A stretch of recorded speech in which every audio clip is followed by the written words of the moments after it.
All right, welcome everybody to episode number 23 of the VonDubCast. Trying out a little bit of a different intro style today. I'm trying to do a little bit more planned, a little bit less free flow. Usually I just kind of put the recorder on, see what comes out, and try and make sure I remember to plug the Instagram and the Twitter pages. But other than that, there's not too much format for it. Sometimes I'll come in with a certain idea on the day or something I want to try and put things in there. But today I thought might as well try out actually writing out what I want to go over. So yeah, see how you guys like that. So first thing I want to do is kind of go over a recap of Sober October. Put out an episode on Friday.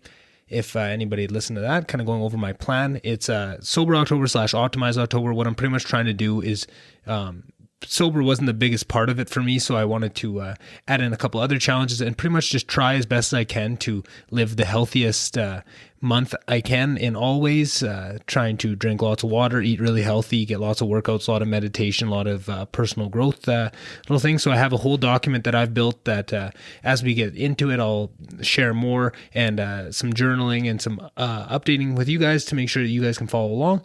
So yeah, and one piece of that is just as I do intros for podcasts throughout the month of October, and I'm thinking I might as well start it now because there's no time like the present. But something I want to do is just take these little things that I either work into my day already or I'm going to be working into my day for October, and just kind of break them down into very digestible pieces. And the first one is just the cold shower. I kind of mention on podcasts all the time, but just a little bit of what you get out of that and or what I get out of it and just kind of how I built up to it. So yeah, I thought I'd kind of break that down for you guys and see if that was something you enjoyed. So yeah, this cold shower thing, it's there's these things called heat shock and cold shock proteins that are very healthy for your body. They help release stress in kind of an odd way by adding stress. Cold shock proteins are a response to a stressor that you put on your body in the form of, if it's cold, it's cold shock proteins. If it's extreme heat, like a sauna, it'd be heat shock proteins. And they're really good for inflammation. It's a good mental test that I find in the morning. It's a good way to start your day, forcing yourself to do something you really don't want to. But it doesn't mean you have to jump in and spend a whole 10 minutes, trying to brush your teeth and doing your hair in full cold. What I do is I pick songs. I'm a big music in the shower guy, so I'll pick maybe 3 or 4 songs and put a really pump up one at the end. I like two pump up ones at the end, and I'll do my whole shower and listen to whatever music I want, sing along, have fun, do my washing and brushing and all that kind of stuff. And then when I'm done that, I switch to one of my more pump up songs. I put the water rate down to cold, but if you want to start, you can just go halfway and just go on a medium, and you don't have to do a full song at the start. Just try it in 30 seconds maybe and just do some deep breathing while it happens. And the cold is going to make you lose your breath. And it's just like meditation where you're trying to keep thoughts out of your head, and then when you lose it, you bring it back. It's kind of trying to concentrate on keeping your breath even, and you're going to lose it and you'll start gasping. Sometimes you'll have it running over your back and you throw your head under and you'll gasp a bit, but it's all just about bringing your breath back. And you only have to do it for 30 seconds at a time or 10 seconds, whatever you can handle. I like to start it with just trying to get through one whole song. And if you can do that, awesome.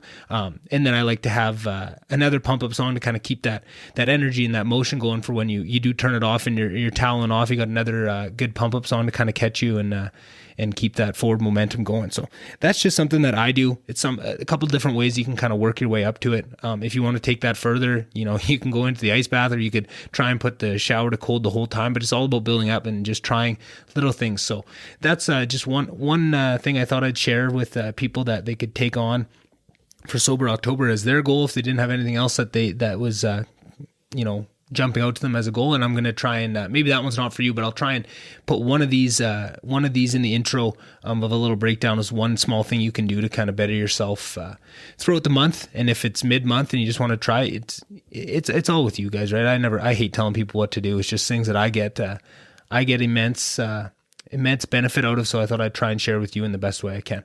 So yeah, that's the cold showers. And then what else did I want to break down with you? Oh wow, yeah. So it's Sunday when I'm recording this intro, released tomorrow on Monday, but Saturday night, that UFC card, Israel Adesanya, wow, is that guy special.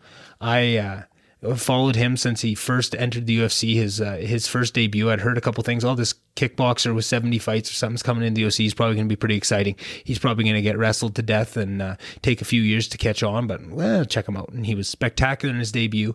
And then in listening to his interviews and getting a little bit of an in-depth look at his mindset, you could tell this was someone special and he was going to take this league by storm. So I watched him very carefully and was along for the ride right from day one, and he has just never disappointed. He's always exciting. He's just an iron trap of a mind and just such a good team around him. He's so fun to watch, and I just can't say enough about him, and I'm really excited to talk UFC with someone on this podcast. So if you're listening out there, if you even have a base MMA knowledge somewhere, I would love to have a discussion, or if there's a big card like that, just to hop on and kind of break down the fights, how we see them going, and maybe even do a recap after or something.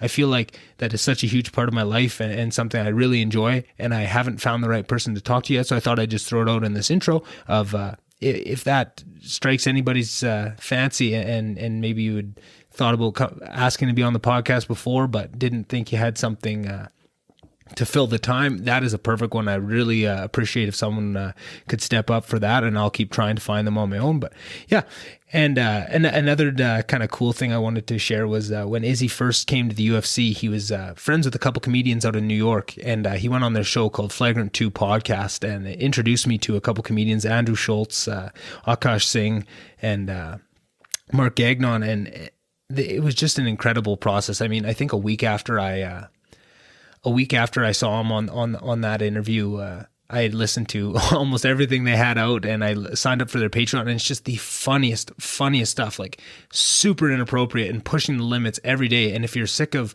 kind of kowtowed comedy that really, walks the line or, doesn't even approach the line, Flagrant 2 is your pushback to that. And then if you like their kind of style, they have a Patreon where they just go full balls to the walls, one episode every Friday, and they don't give a fuck what they say. They go all in, and they were a huge push behind me to start this podcast, and just to show that Andrew's probably the best comedian going right now. I mean, Dave Chappelle probably has the GOAT, but I'd say Andrew's running up on him pretty quick. Just he's so quick and he's so funny. His skills on stage as a comedian itself, not to mention his podcast, but are just next level. You're going to see him. He's going to be the best comedian in the world in the next couple of years. I guarantee it. But to see something like UFC be such a fan of someone like Izzy, him to pop onto this podcast I'd never even heard before. I was in listening to comedians all over the place and had never heard of these guys. And then to watch the journey that Andrew's taken with, them not wanting to, the industry not wanting to give him any comedy specials. And he just started putting stuff out on YouTube. And now he's the biggest upcoming comedian in the world. And he just put everything out for free on YouTube. These people, Netflix wouldn't give him a special. He didn't give a fuck. He just kept pushing and kept grinding. And on the Patreon episodes, he really let his listeners in, and that's something that's inspired me. And what I want to do with this is keep the people that want to take this ride with you, take them with you, let them know the inner secrets. Let them know what you're working on. Don't release too much to too many people, but give them bits and pieces. And I really enjoyed that, and I just thought it was such a cool moment to watch Izzy just dominate the world. I think they said they broke all sorts of pay-per-views. He's going to be a huge star. You're going to be hearing about him all over the place, and for him to have brought me to Andrew Schultz and Flagrant 2 was such a cool thing to now see it come full circle. Just the other day, Flagrant 2 has become the biggest comedy Patreon in the world, and they're making tens of $1,000s a month just on their Patreon alone for their podcast. And it's just such an inspiration. And they were always saying throughout the whole process, and I think that's something that really resonated with me, was just take what you can. Don't wait for anybody to give it. You don't need someone to hand out any sort of step up. Just jump to it. Take it on and start grinding, and you'll get there. And I feel like that was so much of what I needed to hear to start this podcast myself, and was such an inspiration. It's just so funny to see how the universe comes around full circle, and all these things that were percolating to bring this podcast forth to fruition, all coming together like that in one night was really special. So I just wanted to give a shout out to that.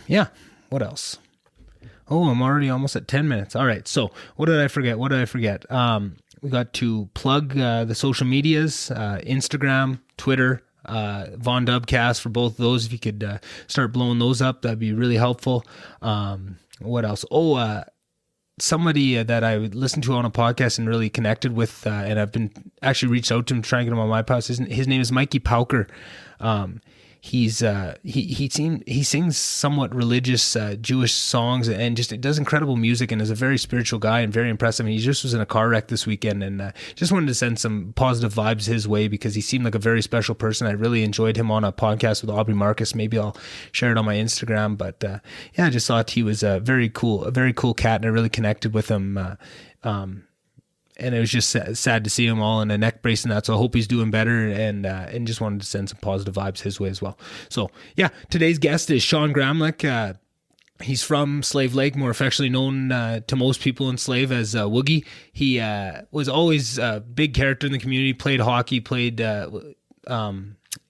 just always at the bars, always around, and everyone knew him. And now he's working for the town council and really trying to bring things forward and really give back to the community that he was such a big part of. And he started some really cool events, these icebreaker hockey games where he brings in alumni NHL players to play a game, and then there's a big banquet after, and he's landed some huge stars. He's landed fucking Wayne Gretzky. The guy has done some pretty impressive stuff. I thought it'd be cool to get him on. I mean, live events is something that I have in the far future for my plans for things I want to do, and I always like to pick people's brains, and learned a lot. And the biggest part was he was actually genuinely excited. He had listened to a few episodes, and he was genuinely excited to be on as a guest. And I feel like that gave me so much, I don't know, not inspiration, but it was really cool, and it made me feel really good. And I felt like it put us into a natural place right off the start. And I hope that shines through in the interview, because I had so much fun, and it was such a cool feeling. I hope that happens more when people come on and are excited to be here on that level and make it very clear to me before, because I just thought it was really cool. So I hope you guys really enjoy this one. I enjoyed recording it, and let me know what you think of this new intro style. So yeah, see you on the outro.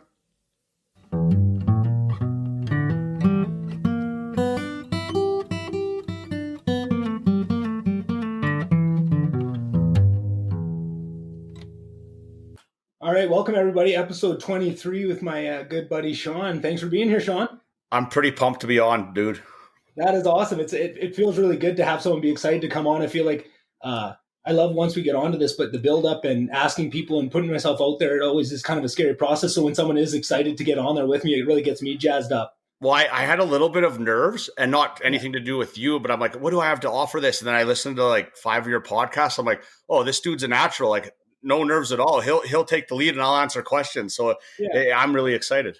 Oh, that's awesome. Yeah, no, it's good to hear. And that's the thing I always want to, it sounds a little cocky to think that way, but that's often what I think is I hope that people listen to a few episodes and see like there's nothing to worry about. I'll drive the bus. Even if you can't think of a thing to say, I'll talk for 3 hours. And if you listen to any of my episodes, you'll see that that's not an exaggeration. I can do that if I want to, right? I was like, okay, I'm listening to Chad's and Simon's, and it was natural, and I wasn't bored. And I was like, holy shit, that was 2.5 hours, 3 hours. Yeah. I'm like, oh, okay, they're wicked. And it's good that it takes that long, but you don't realize it's that long. It means you're doing a good job.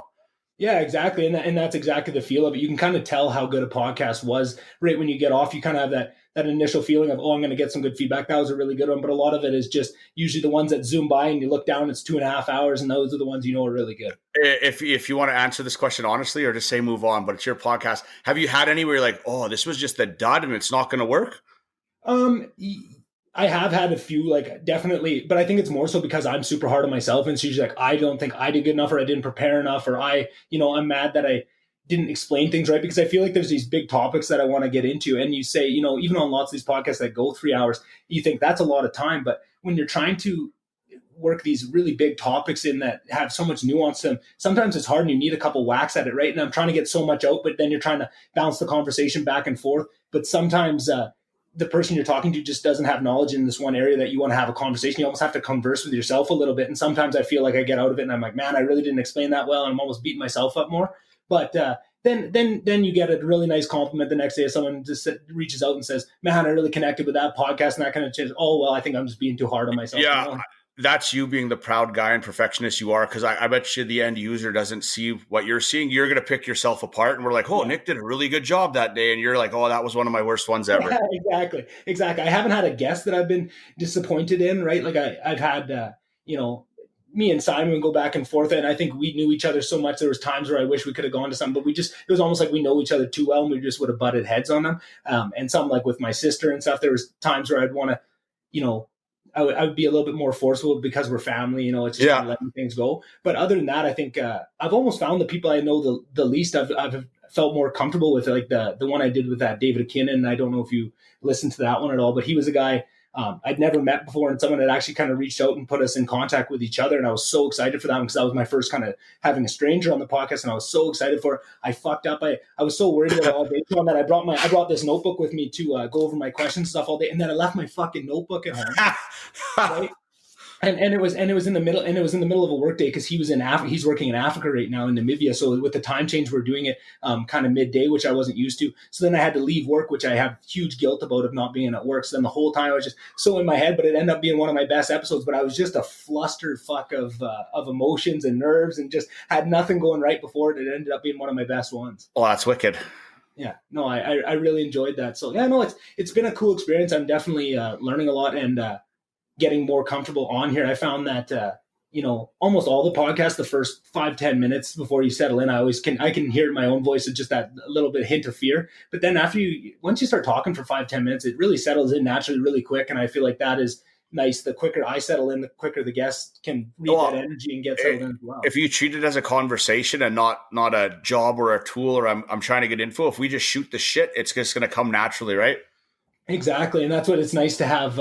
It's nice to have questions prepared just that you can lean on, but then just be free to go where the question go where the conversation takes you and just lean on those questions when you don't have to. Right. And I find more so than anything now that I'm getting used to where I think probably the first 10 podcasts, I probably asked every question on the list. And then probably the next 5, I'd ask half my questions and wouldn't, but then now it's becoming, the questions are more so just to remind me of more broader topics to bring up. Like I have a lot of questions about town council and stuff with you. Right. And it's less so the specific questions I want to ask. I just want to remember to get into that topic to start, asking the questions. Then as I hear answers from you, it's going to spark more questions and just go down that road till I can't mine any further. And then you go on to the next one. And then sometimes the conversation turns you back to something you talked about earlier. And it's just nice to let it flow like that. And the more natural and willing the guest is willing to go, because I find that's the other big thing is I'm such a weirdo. I go on tangents onto real weird shit all the time. And, how willing the guest is to go there with me sometimes kind of dictates how flexible the conversation. I'm surprised you and Mr. Van Ass never went completely sideways on a crazy tangent. You guys kept it pretty straight.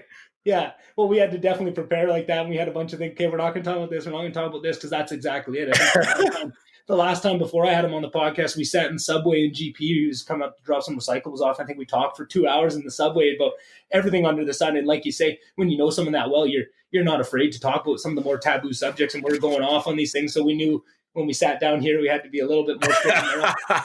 But that's the thing, as I get more comfortable here is it'll depend completely on the guest, right? Because if the guest is willing to go as deep as they want, I kind of went into this whole project knowing I'm going to try and be as honest as I can and try and be as, vulnerable and talk about anything. But that's kind of gated by how much the guest wants to get in, because to talk about subjects, it's almost awkward for the guest, even if they're not expounding upon their own experiences in some of these things, just to hear it reflected in them. But then like the podcast that dropped this week, and this is going to release in a while, but with Catherine, it was a very personal podcast. We talked about, some really deep things in both of our lives, but because she was willing to, and was kind of offering it up first and letting me match her level, then it didn't make me feel bad about like I was dragging her into these really emotional topics and stuff. She was going there first. And I found that was one of my favorite episodes because it allowed me the comfortability to go that deep. And now every episode since, I feel way more comfortable because I've already said some really embarrassing, really personal stuff. And now what else worse can it get, right? Yeah. I think that's what every podcast is going to find, a new little area of like that, or man, I didn't think I'd ever talk about that on a podcast, but now I have, and now you're less scared of the next thing, right? Well, it's 2020 now, and nothing's taboo anymore. It's okay to have feelings and be a guy in the oil patch, and it's okay to cry. And I like it. I like that you're going there. Yeah, exactly. And that's the thing. And that's what, and even further to that, Shawn, is I think it's a message needs to be sent that you can do all that and you can cry and be emotional and you can still be a tough dude, right? Like, I might be a pretty soft guy, but if you fuck with me, I'm not going to back down in any sense of the word, right? And I think that's a strong message to send people. I feel like people always think it's one thing. Either you're that big tough guy, no emotions, or you have emotions and you're a big softie. The real people, the people that I admire in my life have both of those things, right? All the people that I really look up to have their emotional side, but also have a very masculine side and would never take shit from anybody. And I really, that's what I like to see. And that's what I like to put out, because it seems like from traditional sources, you only get one of those messages. Either, it's okay to be emotional and show your feelings, or shut that shit down and be a man, right? That's a good example. And it's a lot of what I've been seeing lately, like in politics and stuff. Like it's your right or your left, right? There's no middle ground. Hey, it's okay to like oil and gas, but I also love education and healthcare. But if you're on the left, oil and gas are bad. If you're on the right, we don't need that money there. It's okay to be down the middle and a little right, a little left, but it's like a divide with everything. It's one or the other, like you said, and that's not how it's supposed to be.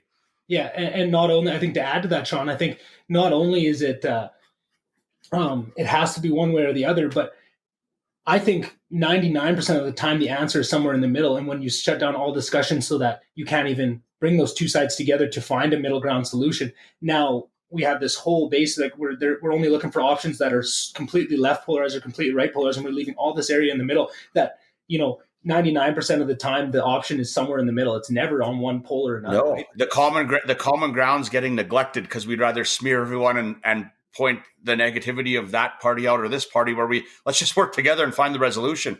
And you're right. We're missing the point on it all here. Mm-hmm. And that's something that I definitely see in politics. And then, politics is hooked to the media, and all those things form together. And the tough thing is to extricate yourself somehow out, right? And that takes a different form for everybody. For me, that was definitely, I shut down. I don't watch any mainstream news. I don't watch any mainstream, even like television and movies as much as I can. I've tried to find people that are just, I'd rather listen to a young kid on YouTube that's really passionate about a certain video game, and you can tell that nobody's fuck with it, nobody's telling him what to say, versus this TV show that's so overproduced and you can tell every line is fake and nobody's actually saying a real word. And I can sit there and drop 3 hours on this where I wouldn't give half an hour of my time to some TV show that's overwritten. There's like propaganda and messaging now in TV show. I don't know. I like to watch sports now, and you know what? It's taken over my damn sports. And I get that we need to make everything relevant and in our face, but like, I get home from 18-hour day at work, whatever, town council meetings. Yeah, I want to turn on a hockey game and watch hockey. And I get that there's other stuff in the world, but it's everywhere. We get what's going on, and I think we need some escapes to be able to get back to, I don't know, somewhat normal life with everything that's going on and the pandemic hitting. Yeah, it's nuts. I'm like you. I'm done with the news. I'm done with the media, and like TSN Sports, that they're pumping out more stuff. It's hard to escape, and I guess maybe that's good. Maybe that's what they want. They want the messaging front and center, but I like an escape every once in a while. Yeah, definitely. And I think a lot of people do. And I mean, taking feelings completely out of it, whether we think it's good or bad, and just going to the facts and the science of the thing. You look at every time these sports leagues go towards something social justice-y, the numbers drop and they see a huge ratings hit, which, taking yourself completely out of how you feel about that fact, you have to be able to talk about that and notice that, okay, so there is clearly a sizable group of people that feel the same way that you do, that they want to break, and that somehow, however important these causes may be, it is taking away from their enjoyment, and they're showing it in their viewership. And I feel like that is a strong message. And I feel like a lot of people will read that in the worst possible case of, oh man, look, that just shows how many racist people there are out there. But I think that, to me, it shows the opposite, because the way I feel, what you said, Shawn, was, sometimes I just want to break. Kind of how I articulate that is, I have been trying to educate myself in all these different ways. And I've really been, trying to read up on a lot of things. I've been trying to watch a lot of podcasts with a lot of leaders on these movements, and trying to do that so that when I go to my sports, I don't want to be trying to educate myself because I'm doing it in other areas. And I feel like it's just one of those things where they're doing it because people aren't educating themselves, and they're thinking, well, if you're not going to educate yourself, I'm going to put it in the one area that I know you're going to watch, which is your sports, right? But then there's people that are. I was going to say, maybe everyone's not going to read a book or an article like you or I, like, so it's probably for them. And another thing, I don't know this to be true. I don't have the numbers to back it up, and I could be 100% completely wrong. This is just what I think. Mm-hmm. I think we grew up in a great community, Northern Alberta, Canada. I don't think we have what they have in the United States. So maybe the issue is down there and we're missing the issue, and we're like, okay, we get it. Let me watch the Oilers game. And maybe down there they don't get it. Maybe that messaging is for them. I don't know, but I feel like maybe we were in a bubble and we weren't exposed to the systematic racism they're talking about. Yeah. Our racism that we're used to would be like the indigenous, right? That stuff. We didn't have a lot of African American people in our community, and the ones we did have were great. And like, you're the same as everyone in Slave Lake. I don't think we're racist at all. Like, hey, there's this guy, there's that guy. We're friends with Lebanese people, different races, religions, creeds, cultures. That was never an issue growing up here. It was great. I like to go to Tufik Kamar's house, and his mom had the best Lebanese desserts. And I don't think we were I think we were raised differently here, and maybe in the southern United States or even parts of the northern, it might be different. I could be completely wrong, and maybe Slave Lake's in the bubble, and maybe I'm so naive. We're a racist community. I don't know, but I don't feel that, and that's why I just want to watch my hockey game every once in a while. Exactly, and just to expand on that too, Shawn, because I do see. I can see the argument to be made that, that maybe that's an issue that they have down there, but I think it's just there's issues being brought to light that have been there and are in all societies to differing degrees, right? And Canada has its own skeletons in the closet, right? There's some systemic shit that that we've done. And definitely in the readings I've educated myself, and there's a lot more systemic things that even I didn't know about that are happening in the States, but I think as and in Canada too. And I think I agree with what you're saying about Slave Lake not being a very racist place, and I think it's because when you're so close to it that you can feel it, you're not relying off of a couple case examples. You're relying off an actual feeling that you've built over these years, right? And you feel the community, and you feel that they're not racist, and you feel that they love people, right? And I feel like the Lebanese example is a great example, Shawn, because there's a huge Lebanese community in Slave Lake, and that was one of the only other cultures that I had any knowledge to when I left Slave Lake and went to Edmonton. There's only a few, and that's exaggerating a bit because I was lucky enough to travel a lot and I got exposed to a lot of cultures. But I think it's people confuse ignorance for hate a lot of the time. And I feel like Slave Lake there may be more ignorance just due to the fact that we're not exposed to all these cultures. But if we are, and when we are, we show that love, we show that compassion that is in that small town community, and those values that we really hold highly. We can place those, we can find those same values in these other cultures once we're exposed to them, except now you're never allowed to be exposed to them. And that can just breed ignorance in a way where a lot of the time things that sound hateful are more coming from a place of ignorance. And if you really got to know the people of the town, you would know that they are, in fact, are not racist, just like you say, and they're amazing people, and they just don't know about these cultures. And I feel like that's what's so special about being inside a community like that. You can see it, and it gives you that worldview of a little more forgiveness when you do see it in other people of, hey, maybe that is ignorance, maybe that's not hate. But when you see everything coming from the side of hate and never from the side of ignorance, or just needing some knowledge and needing to learn and better themselves, you're automatically looking to the worst case scenario. And I feel like that's just a microcosm for everything else that's going on in the world, is everyone jumping to the worst case scenario all the time. Yeah, and the other part about this these movements and stuff, I want to hear from the people themselves from those cultures. I don't want to hear someone that looks like me telling me about racism, because you don't speak for them. If I want to listen to them tell me their story, and I don't like the everyone piling on the thing. Like let's get to the root problem.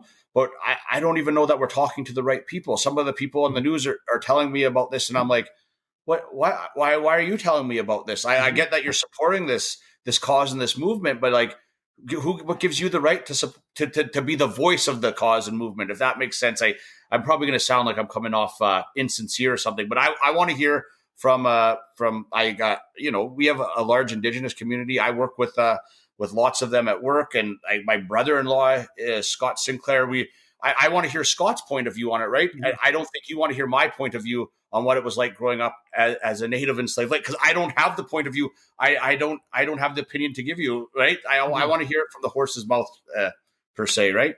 Right, and exactly. And if you want to go out and support, even if that's not your cultural base or not your fight, the way you should be supporting is trying to bring people. Just say, go out and reach out to those people, right? If you want to learn what the Indigenous issues are in your community, reach out to people in your community that are Indigenous and have grown up with that, right? That's the message that should be being brought out. But I think instead of that message, there's a message of you need to do X, Y, and Z. You need to say this, the slogan. You need to put up this sign. You need to do that. And I feel like a lot of people are reacting to that in a negative way, and it's the being told what to do by people that don't have any skin in the game. I quite agree. When you see 100 nights in a row of rioting and burning things down in Portland, and it's all white people out there doing it under the banner of Black Lives Matter, right? Like it doesn't really. That's what I'm getting at. They're flying under a banner that I don't want to say they don't have a dog in the fight, but I don't know what they're not doing what's appropriate. They're smearing the cause by taking it over, and it's not their cause. I get the support for it, but you know what I'm saying. They have no right to be doing that, what they're doing in the name of that. I think they're diminishing what people are trying to do. Yeah, exactly. And I think that's exactly it is. there was goals that wanted to be had in places like Portland, and they were rioting before anything happened, and that was an excuse. And then they co-opted that movement to bring their own goals forward. But I think if you're going to be flying under the flag of allyship, you are held to high standards, because now, like you say, now you're hurting the movement. Now you try and go burn down the mayor's office with innocent, or the mayor's high rise when there's innocent people throwing burning debris into the lobby. That isn't part of the movement. That's not what they're trying to fight. You're exactly hurting the actual movement itself. And that's exactly what gets me upset, is when I see people co-opt these things for their own goals that they had before. They were trying to fight to break down these things, and they were trying to go, against the Fed, and trying to tear down, they're pretty much anarchists beforehand, and they had their playbook, and now they have this movement to hide behind. So now nobody can attack them, and they're growing and growing in power and pushing the limits under this banner. And I feel like that is exactly the opposite. And all the people that I've educated myself, and through my education have really looked up to all these people that are actually fighting for this movement in a very beautiful way, and with compassion, and trying to bring people together, and trying people to listen to these voices, and listen to our experience, and hear what's happening, so that we can, instead of just telling you that there's been these awful things happening to us and just trust us, no, come talk to me. I'll explain this to you. I will tell you my personal story about what has been happening, and I will really educate you, and that will move people forward. Where I'm going to burn things down until you defund the police, and that's exactly the thing, and that's what gets me, Shawn. Is it's not we need to reform the police. It's we need to defund, and we need to take away their power, and that is causing more issues, because now force is directly related to resources, in terms of when you take away resources, they have to supplant that with force, right? And then you take Portland, for example, is all these white people, they riot when everybody riots. And I was honestly not too offended by the riots when it first happened. I understood the pain that they were going through, and just nothing else had worked up until that point, and they were trying to show something. But that excuse goes away for me about 10 days in. 10 days of rioting and burning things down, I get a little bit, okay, maybe this is some other goals that you're trying to accomplish. And then 80 days in, 90 days in, 100 days in, we're there. And then, they're 30 days in, they're still burning it down every night, and they're saying, oh no, it's peaceful protest. But as soon as it goes past 10 days, and there's every night it goes from a peaceful protest to a riot, now you can't blame, oh, I just got caught up, and you knew it was going to happen. If you're 20 days into this cycle and it happens every night, you are doing it on purpose, and you can't hide under this flag of whatever else it is, and say that you're fighting for this movement. You're not. You know what's happening, and you're doing it on purpose. I was a lot like you, and I have an 8 and a 6-year-old, and I felt like they needed to. I wasn't forcing anything down their throat, but they needed to be aware of what's going on in the world. And so you have the news on, and they're, Dad, why are they burning this down? And I had it's not right it's not right to burn anything down. I told them, I said, but people weren't listening. They needed to get the attention. They need. That was day 1, day 2. They needed to get our attention, right? And try to explain that to them.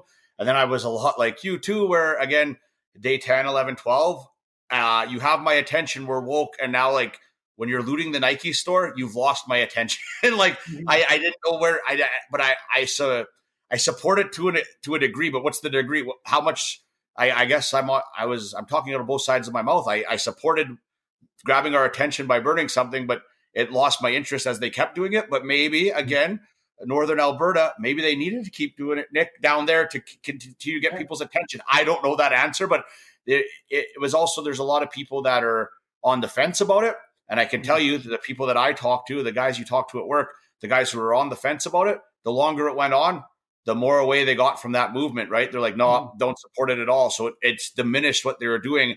And I used to use the word beautiful. There was a lot of good coming out of that. And now it's got a couple black eyes on it as far as I'm concerned. Exactly. But I think you just need to have the freedom to call out that when it happens, right? Because you see these people that are within these movements that are doing it, and the areas where the rioting and stuff stopped were the areas where these people with these strong voices that actually care about the cause itself were holding strong, right? They reined it in. They were the ones that saw, hey, this isn't helping us. Going and burning shit down isn't helping what we're trying to do, right? Once we're past at the start, like we said, day 6 or 7, that was when you start to see, these people that were actually for the cause. When someone would go to break windows, stop, pull them away, and you started to see that, and it was amazing. Yeah. And you're like, oh, this is awesome. This is the tide turning. This is the pendulum swinging back, right? Things got a little crazy. Things are swinging back, and we're going to have some real change. But then you saw the areas, and unfortunately, predominantly white areas and white like Portland is the number one example of this. There's been like 30 deaths in Portland throughout this whole riot and thing that nobody wants to talk about it. Nobody wants to talk about what they're doing. And it's probably 95% white people that are out I doing it. watch the videos. You see the people that it's the that's who's doing it. And so I sometimes I don't want to say conspiracy theorist, but you wonder, are these people doing despite it? Are they against the movement? They're pretending they're for the movement. Do they not understand the movement? But I don't know. You're correct though. That's causing probably 95% of the problems. There is a white guy our age, right, saying I'm going to throw a brick through this window, right, and it just it piles on and builds up. And that's what gets me especially about the Portland one. I mean, the rest of the U.S. is a bit different of a case, but in Portland specifically, they were trying to do that stuff all the time. There was riots and looting and stuff all the time, like even before this. And then this was a free excuse, right? And then they set up that autonomous zone where they said we're screw the cost, screw all this, we're going to do everything. So they stole all these buildings, right? Appropriated them for their own cause. First off, that's exactly what they're trying to fight against. They say, they put up walls. Borders. That's the other thing they're trying to fight. They make their own cops. They're shooting people. There was murders inside. Like, it immediately deteriorated, and then they didn't learn from that, and they just keep it going. That's what just got me. Is I felt like it was so obvious that they had this big movement, and the goals itself are totally up here, and Black Lives Matter is down here. But their other goals is what they're really fighting for, and that's what upsets me because now they're out here making the cause look bad when they shouldn't even be allowed. But there's no authority there. They've taken away all the power from the Portland police. And then they wanted to make a case. This is what got me. It was when they started attacking federal buildings so that Trump would send in federal troops, right? I hate Trump. I think he's a fucking egomaniac, and I don't think he's a very good person just on the whole. And I think he does a lot to inflate a lot of the hate and a lot of the it's unrest. A game for him, man. He enjoys it. He loves dropping something, and he'll scroll through Twitter and watch it. He's a comedy show in himself. He's like a character of himself. He's he's playing it up, right? And he gets a kick out of it. But I don't know if you have a crazy old uncle or if you still have a grandfather who's alive, they get older and just say dumb shit, and it's like, oh, that's just Uncle Johnny. Donald Trump is that crazy old uncle that you just ignore at the family Christmas who says the dumbest shit ever.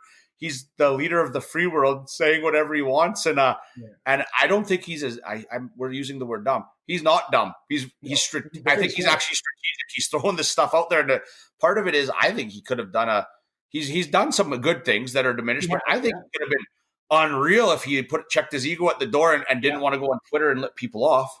I agree. He could have done. I think he could have done amazing things, and I think he has done amazing things. His stance on getting America out of the wars that they're in and trying to prevent them from getting into more has been amazingly impressive. I never expected that out of him. I thought, I thought he'd be in the pocket of Lockheed Martin in about 2 seconds once he got in there. But he's actually been pretty staunch on the anti-war stuff, and I really appreciate that, right? But I feel like if you say anything positive about them, you're automatically labeled as something, right? And I can make better cases for why I don't like them than I hear on any news channel that are actually attacking. But the thing, just to finish off this Portland, I'll get into some other questions because I don't want to get bogged down on this kind of stuff because I do have a lot of questions I want to get to. But the thing that really kind of set it off for me was they realized every night when they were rioting in Portland that they kind of had their free reign of the city. They just let them go. They took away all. They said that you can't use tear gas, you can't use force, you can't use anything. So the cops just said, we're not going out there from this area. We're not even going there. So they said, oh, well, now there's no one else to push back. How are we going to get our videos of us being abused, right? And not to say that there isn't abuse, and there is, because we saw that in all these cities, right? This is 90 days into a protest that turns into a riot every night, and they've been completely kneecapped. So then they go, oh, well, how can we get a response? Let's go attack these federal buildings that are under federal jurisdiction, and Trump has to, by law, defend them. He's the president of the United States. They're a federal building. These are federal employees. He has to protect them. So he sends troops out. So that now the news stories are all, oh, Trump's a fascist. He's sending in federal troops to patrol Portland. It's like, no, they only stayed around this one building. They got attacked nightly. You can see these videos of them getting fireworks thrown at them. They're throwing fire bombs, Molotovs at these buildings. They're just trying to keep these buildings safe every night. And they say every morning, if the Portland police will come and protect these buildings, we will take our forces out, but they wouldn't because they're kneecapped. And it just goes back and forth of them attacking these buildings that they know he has to defend. And then as soon as they make a deal and he said, hey, you stop attacking this building, I'll pull them out. And everything went back to normal. Like they said, there was no reason for those troops to be there if they didn't show up every night to attack these federal buildings. But every news story was all about how Trump was this evil guy. No, anybody would have had to do that. If Barack Obama was in place, he would have had to do that. There was nothing linking that. And the only reason he was forcing it was by their hand. They were forcing them to come Yeah. and do this, right? Like, it's so ridiculous to me. And then to watch how that was spun in all the media channels, it was just ridiculous. Some of that's a chess game out there. Hey, how can we make him make this move? And it's sickening. Like, there's so much good in the world, and we're focused on all the bad right now. And it's like, come on, guys, let's work together and get this going. But before you go into more questions, I find it funny. Like, I follow politics more and more as you get older. But like, can you believe the left wants Trump out so bad? Can you believe the candidates they roll out against him? Like Joe Biden's the best thing you could come up with to defeat Donald Trump. Like, you talk about crazy uncles at Christmas. There's another one, man. Like, I feel like we're doomed no matter who gets elected at this point down there. Unity 2020, baby. That's the only option. But that was exactly that was the exact scenario I came up with. I think Biden is a disaster, and I think Trump's a disaster, and I think there's, it's designed for that fact that you have no other better option. And then when somebody does try and bring in a third option, like the Unity 2020 plan, they just go and they kibosh it. So I've talked about it a million times in the podcast. You might have heard it, but there's this idea. This really smart guy in the States, he's a PhD who's done some really cool ideas. He came up with this idea of, let's come up with a set of rules that we would want in our leaders. Let's draft 2 people. So draft them, not have them run. No, let's do a vote online, get as many people as we can. Let's build our 2 candidates that we'd want, and we'll draft them and say, no, you're going to run under our party if you accept, right? But they have to build up a groundswell of it, right? And they have to have one from the right, one from the left, but center, so that they're not really tied into the parties too much. So it ended up being Dan Crenshaw and Tulsi Gabbard, I believe, from the right and the left, right? So they've picked them now. And they have these long form podcast conversations with people live voting on these questions that they want to talk about. And they're trying to get the people's voice. And it's this beautiful idea, Shawn. I really, really got behind it. And I think it's awesome. And then just the other day, it started to catch steam, and Twitter kiboshed their whole page. They shut them down. They won't let anybody tweet links to their website, everything. And it's very obvious what they're doing. But I did love that. I was so excited when I saw they got shut down, because that means they're scared. Right. And I love that idea, just because I was behind this before it even had. I was kind of coming up with this idea. I was trying to think of a way you could bring long form in, and it answered all my prayers too, of kind of all these things I was looking for. And it's a really cool idea. But like I said, I've talked that subject to death. Unless that interests you, you want to hear more on it, I have kind of kicked that dead horse about a million times. I'm loving this. You talk about whatever you want. I'm here to listen and learn and speak. So wherever way you want to go, I'll go with. Yeah, so that I just thought that was a really cool idea, and it just almost spoke power to it more than anything they could have done. Was the reaction to it itself of shutting it down was pretty interesting to me. And I think there's a thing today, they tried to start up a new Twitter page, and they're trying to get following, because I follow the email chain, so I got all the emails of the behind the scenes, right, to volunteer my time if I could. I just think it's a beautiful idea. Wow. And even if it fails, I think it's cool to show that within the people, there's still people fighting. Like, they're not satisfied. Oh, yeah, Biden or Trump, that's a terrible option. Okay, well, what can we do? We're Americans. We're fucking, we're patriots. And that's what I was always so impressed being a Canadian, looking at America and all those positive things they always buoyed up as, their big values. And it seems like, well, where's those big values right now? This is the time you need to stand up. If you're real patriots and your republic is at risk right now, you have 2 options that are both going to be absolutely detrimental to the state of your republic. You've got to rise up and you've got to defend that if you really care about it. It got it, and it's creeped right into Canada, and it could have been here before, and I might just follow it more. But as soon as Hillary and Trump ran those smear campaigns, that's all it is far right, far left, smear. There's no one's proud. It's just so far left, so far right, and it's what this person's not doing. And something resonates, like John McCain said something. There was an older woman who was calling Barack Obama a Muslim or something, saying he wasn't born here. And John McCain stopped her, and he could have rolled with it. Like, how Trump would have rolled with it. Like, let's pile on. He said, no, ma'am. Yeah, that's not the case. Barack Obama is a great man. He's running against him. Barack Obama is a great man. He's an American. Like, what a stand-up thing to say. Like, because he could have just said no, and everyone would have, and he would have got 100,000 votes from that. But he was honest to himself and corrected the statement. Now you just say whatever you want, and you probably have to print something real small that say it wasn't true the next day, but everyone's going to roll with it. And it drives me bonkers. I'm scared, not scared like for my life, but I love talking politics. When I'm down in the States traveling something, I just keep my mouth shut because I don't know who's listening. And I don't think there's going to be a nice, honest conversation. It's going to be like no, yeehaw, or it's like, no, blah, blah, blah, blah, blah. You're a racist. Like, whoa, I'm not a racist. Like, what? Like, it's going to go one way or the other, no matter which side you're talking to. I don't think you can have an honest conversation about politics with an American at this moment. Maybe you can, but it doesn't seem that way. Yeah, you have to find that middle ground that they're, but that's exactly what we said, right? Like now they're shutting down conversation between, the brightest minds on both sides. And now that whole middle ground where all these solutions lay, they're never, it's completely unpicked. It's just resources waiting to be had, which I thought that's what was so cool about that unity idea, because they were coming in with all those super obvious middle ideas that were like ranked choice voting. Like there's no good reason I've ever heard why ranked choice voting is not just a world standard, right? And that was the one thing that Unity 2020 said, regardless of all these other things we want to change and trying to get money out of politics and the military industrial complex, all these really beautiful goals, but the first thing they said is just, oh well, we'll put ranked choice voting in so that we're never stuck, at least not this far into this situation where we're forced into duopoly like this, right? Okay, I'm going to dive deep into this, and I won't pick your brain too much on the podcast. But so these two candidates, they're drafted, right? Are they? Have they debated each other and answered questions? Sorry. Yeah, I didn't explain it well enough. So it's a tandem ticket. So they're drafting two people. They're going to flip a coin. So they've already done this. They've drafted the two people. They haven't accepted neither of them have accepted. I'm pretty sure it's Tulsi Gabbard and Dan Crenshaw. So this is like a wish. This is like a sports, like a fantasy football. This is what we want out of this. Yeah. So what they did, so they started out. They rolled the idea out on the Joe Rogan podcast, right? So it kind of got an idea, but then it went really quiet for a while, and everyone was thinking, "Well, where's everything on it?" But they couldn't start too early. They had to get the idea out there, but they couldn't start too early because they knew they would be shut down. Like they just saw with the Twitter. I think that validates everything they were worried about. But if you start bringing waves too close or too far away from the election, they can really put the wheels of war in motion with their trillions of dollars behind them to shut that idea down.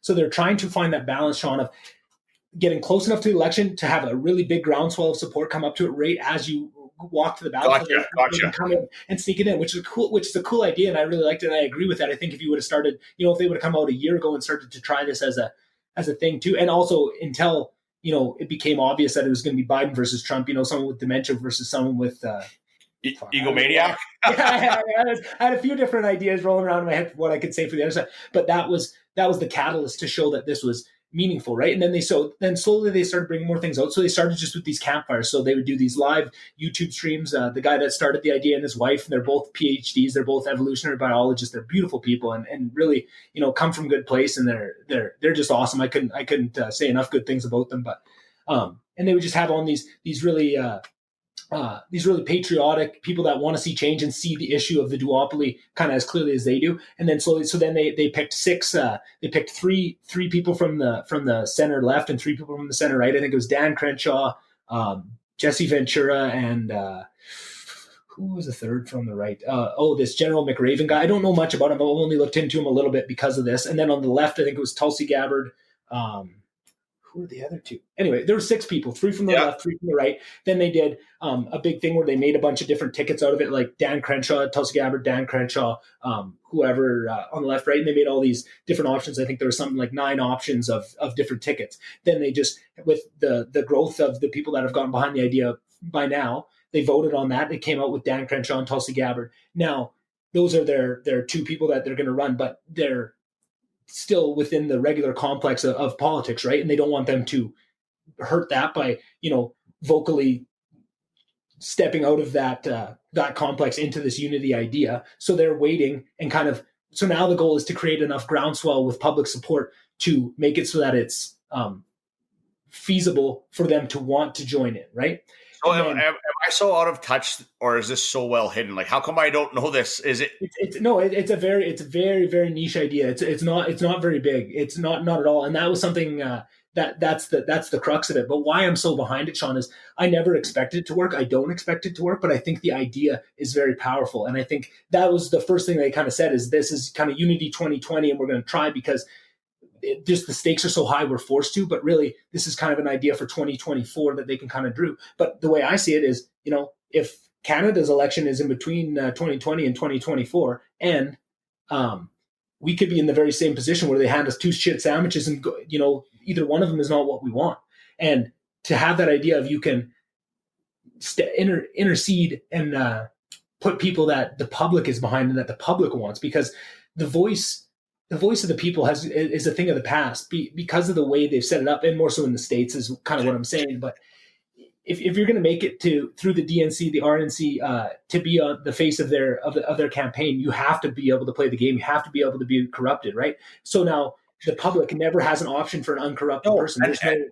And people like, who the hell sets out to be a politician? There's career politicians now. Like, I run for town council because like I care about Slave Lake, and you want to make Slave Lake better. And instead of being a whiner, be a doer. That's how you organically become a politician. There's people that like grow up. I'm a politician now. There's career politicians, and that's the problem. It's a job for them where I think they care about the almighty dollar. Do they care about social issues? The root reason why someone should run for politics, like, is because they care about their city, their municipality, and we're not there anymore, I don't think. Yeah, and it almost doesn't matter, Shawn, what you believe in, because to make it past, to make it far enough in the game to even get the opportunity to be thought of in the primaries, you have to show that you're willing to play the game with them, right? Or they won't put you through. Look at what happened to Bernie. They rigged it so that he didn't have a shot, right? And that was very blatant. But the outcry wasn't there because what can you do? What are the other options? There's nothing you can do. No, right? People are so politicized that the people that are super far on the right, they were already yelling that same stuff to begin with. So nothing changed. They were always, they would attack any attack vector they could take against the left. They were going to take it, right? Same with on the other side. But then the other side is so honed in to attacking the right that they didn't even, they hated Trump so much that they didn't even kick up a fuss, because why would they emphasize a huge hole in the democratic process in their own party when they're about to go up against Donald fucking Trump, right? Like, I'm not a fan of Bernie. Lots of people are, but he could have won this. Like he could have won this very easily. So the fact they don't run him is insane to me. Well, he bowed out, right? Yeah, but I'm talking 2016 when they rigged it. They rigged it. Oh, with Hillary. With Hillary, that's what I'm saying. Like, just the fact that happened and there was no outcry. Nobody really, there was outcry, but not that much. Not on the scale that you would expect from something so, earth shaking as our entire the leader of the free world in the United States is their entire political system is very clearly corrupt at a very high level. That should have been, earth-shattering news for the entire globe, but it wasn't. And I think the reason is because everyone already knew that, right? That wasn't. I still think George Bush didn't win the presidency the last time either, right? I don't know. I think with so much, and again, this is my own conspiracy hat, so don't take this part with a grain of salt, but I think it doesn't matter. I think both the right and the left are controlled by the same people, right? It's the same big businesses. It's the same big military companies, right? Lockheed Martin and Raytheon and all those people that make up the huge part of this budget of both political parties. They have them both in their pocket. That they don't care who wins. They don't care if it's Biden versus Trump because they have both candidates at the end of the day. They have the whole party, even less than the candidate. They bankroll the entire party. They are the entire mechanisms behind it. That's why I thought the idea of unity, they could come in one term and change all that and try and cut a lot of that out and put rules in place so that you can take money out of politics, which is super hard to do. And in the States, I don't think it'll ever happen because they're so tied to their free speech, and they think. And I could make an argument for it too, that your ability to donate to your whatever political party or political forerunner that you want is your freedom of speech, right? And to infringe upon that, I just think when you start talking about businesses, you can't do, right? Like I feel like that's okay on a personal level, and I'm sure they'd find workarounds where instead of donating from Amazon, they donate from Bezos' personal account or whatever they want to do. Bezos, 10,000 employees donate. Mm-hmm. But I just thought it was such a clear example to me, Shawn, was this COVID. That's what it was like. So it's very clear that for decades and decades, the will of the people hasn't been what the highest level of office in the United States, and you could argue Canada as well, is not the interest that's at heart. It's the interest of the big businesses, right? And it's in businesses' best interest to give a little bit for the people of what they want, so it's not so obvious that they're doing everything just for big pharma and big military and all that. But it's very obvious when something like this happens.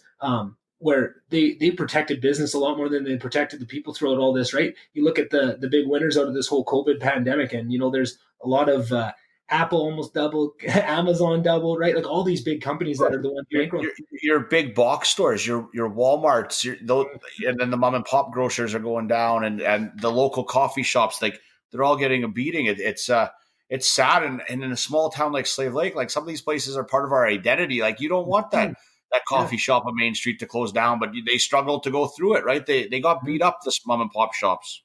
Yeah, exactly. And oh no, and that's kind of, like I said, I've kind of talked this subject to death of kind of why I feel that way, and all the evidence I've gave to what's got me to this point where I really have distrust for both sides in the United States, and why I was so excited to see something like this Unity project pop up. And it's just, even whether it wins or not, or what kind of what kind of like percentage chance it has of being successful, is less important than at least somebody is trying. And even if it only, picks up a little bit of steam and fizzles out, I still would want to, I wouldn't feel right with myself knowing that opportunity is out there, and there's good people behind a movement that is that good and that pure, that even though I don't think it's going to win, I feel like I still need to hitch my horse to that and try and do everything I can to boost the signal of what they're trying to do, because I just think it's a noble effort from a really good person that started it all.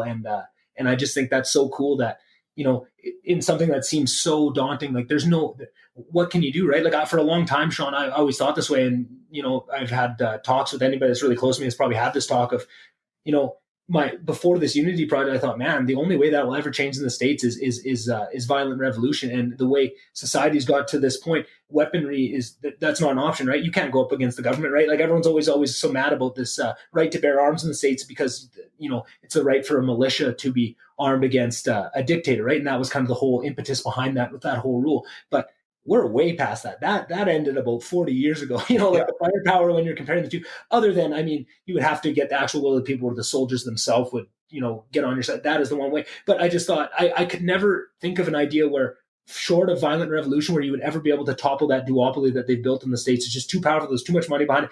There's nothing you could do. And then I saw this thing pop up, like, oh, that might not work, but if it does work, that's the exact solution. That's the only time I've ever been confident that there was a non-violent solution to the problem that I've seen there. And I was so excited by that, of just, I've been kicking myself and almost was getting depressed about it. Just like, holy man, this COVID stuff's going on. There's no option. Look at our two fucking idiots we're going to have to run beside, right? And I say that as if I'm an American, but the way we're so tied to them are. Oh, you have to pay attention to the United States. They control the world, basically, right? It feels like their election has more bearing on a lot of Canadian issues than our own, right? Like it's very important. I just thought that was so cool to have an opportunity too, and I feel like that realization is also very empowering, to be able to step out of, like you're saying, it's almost scary to have any talk on politics, because as soon as you say one thing, you're just going to get shut down. But I've stepped out of that game now. I don't support either. Now I can equally bash both sides, because I have another dog that I can support, and it's such a good feeling too, to be able just to have that weight off your chest of being able to, I can talk shit about Trump and I can talk good about Trump. I can talk shit about Biden. I can talk good about Biden. I can say both things. And the reason that I dislike both is less about the things that they're saying. It's just about less about the things that they're saying and the things that they're doing. And mostly it's just that I don't think there's any way they can be uncorrupted. I don't see any way somebody can get to the point where they're running for president of the United States and be uncorrupted. I think they've set the system up and designed it so that you can't. And I feel like that is what was so scary about it. Well, and whether it's direct corruption, or it's like, well, this guy was a huge supporter, I owe him this favor, right? He dumped in 20 mil to this campaign. Like, we better give him this, whatever, this job or whatever, right? They get first dibs at it.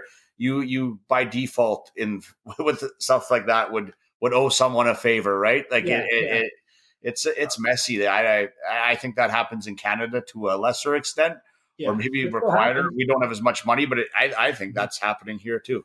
Oh, for sure. And that's what I meant by corruption, more so than that, less than direct corruption of actually doing exactly what they say. But, you get $200 million from a big pharmaceutical company to run your campaign, and then a bill, it's up to you whether this bill really cranking down on the opioid pandemic or the opioid epidemic and that sort of thing. Are you really going to be able to vote unencumbered, right? And everyone's so blown away. How has there not been change on this opioid crisis? Who's the biggest donor to almost every big political campaign around the world that allows political donations from companies? It's Big Pharma. And it's just so obvious, to me at least, that there's at least some sort of, it might not be the whole thing, but there's at least a piece of that is a little bit perverse, right? When you just have those things, it's impossible for it not to be, right? And that's just what it is to me, it's just not like direct corruption of there's these big, I don't think there's these guys in these black trench coats whispering in Trump and Biden's ear telling them exactly what to do, but they know full well. And then there's clear opportunities of it, as soon as as soon as these guys retire from the president's office, they're giving speeches to these huge companies for a couple $100 million. It's like, oh, well, that seems a little fishy to me too, right? Like, and every president, everyone does it. As soon as they retire, that's the MO, right? You know, we're not going to make, but we'll pay it back to you once you're outside. If you help us out, we'll help you out once you're done. And just that in itself has just pushed me completely away from it and into the waiting arms of something like the unity movement. I just think it's so cool. And I've just met so many cool people, or not met, but just been put in touch with it, right? Brought into my circle of influence, all these really smart people that really want to make change, and so many of the best ideas behind some of these movements that we see that it seems like they're, there's not a lot of solutions being put out. These are the people that are coming up with the solutions. And I'm a solution oriented guy, right? Like I sit around sometimes at night just trying to think of ways you can, revolutionize the traffic stop to make it less dangerous, to take away some of the fear in society, right? Of all these technologies. My girlfriend fucking hates it. I'm just, well, what have you tried that? She's my sounding board for all these ideas, but I'm a doer. I love solutions. I always want to come with solutions, right? I don't want to just talk about it. I know it's bad. I agree with you. I'm fully on there, but I'm on to the next level. Let's come up with solutions. And just the people surrounding this Unity project, they're always solution oriented people. And then you start to listen to them. Man, they got some, this Unity thing is their main gig, but man, they got some good ideas on education. They got some good ideas on here. And I think more than anything that comes out of this Unity project, I think it's going to be just all the people that came out and really supported heavily are going to be cool people after the election to keep in touch with and just see what they're doing, right? If they're smart enough to put the same things together that I'm putting together that drew me to this project, I think it's just really cool to be able to come out of it and ask them, just have them in your Rolodex to see what else you're going to need in the future, right? You might find someone that's really good at graphic design, and then you have a business later on in life that brings them on. You know that they're a real patriotic, smart guy that really wants to make change and is coming from a good place, right? Those are things that are so hard to find in people. And when you find something like that, where it really searches those types of people out, you can't take advantage of that enough. So maybe just to pivot away from a bit of the heavier politics and maybe into some more fun stuff. I wanted to just ask you, I know you mentioned you sit on the town council for Slave Lake, but just to start, maybe what does the town council do? I'm sure I learned this at some point in school. I must have, but I feel like if you ask me right now, I'd have no fucking clue. Well, there's 7 elected officials, the mayor, 6 councilors, right? And we're essentially the governance for the town, right? So we only have one employee, the CAO. He reports to us. So we pass all the bylaws. We're the decision makers, right? So our vision and ideas roll out through our CAO to the town staff, and that's how the community is run. It's one thing that's hard for me is I'm a doer and I like to get in the kitchen. We're at the top. We don't get in the kitchen. We don't get our hands dirty. We're governance. That was the one. I knew that going in, but it's so much more. So you can't just do something. You have to, you have to go through the proper channels, and it's hard. So that's been hard as a guy who just rolls up his sleeves and gets dirty and says, let's just do this. You can't do that. Right. But it's been a fun 3 years. And if I'm being completely honest, the first year if you ask me in the first year, I'm like, oh yeah, I'm doing great. Like I know what's going on. And how you're like year 3, like, fuck, did I have no clue what I was doing? You learn so much. And we have a town council that it's younger, but we had some people that have been on it for a while. So they're very helpful. Like we could disagree and totally be on total far sides of it, but the vote's done. You can have a coffee or a beer after. There's no grudges, which is really good because like you're not going to accomplish anything. Like, oh, we lost 4-3 in that vote, and the 3 people who lost that, move on, okay? Because next time we'll win one.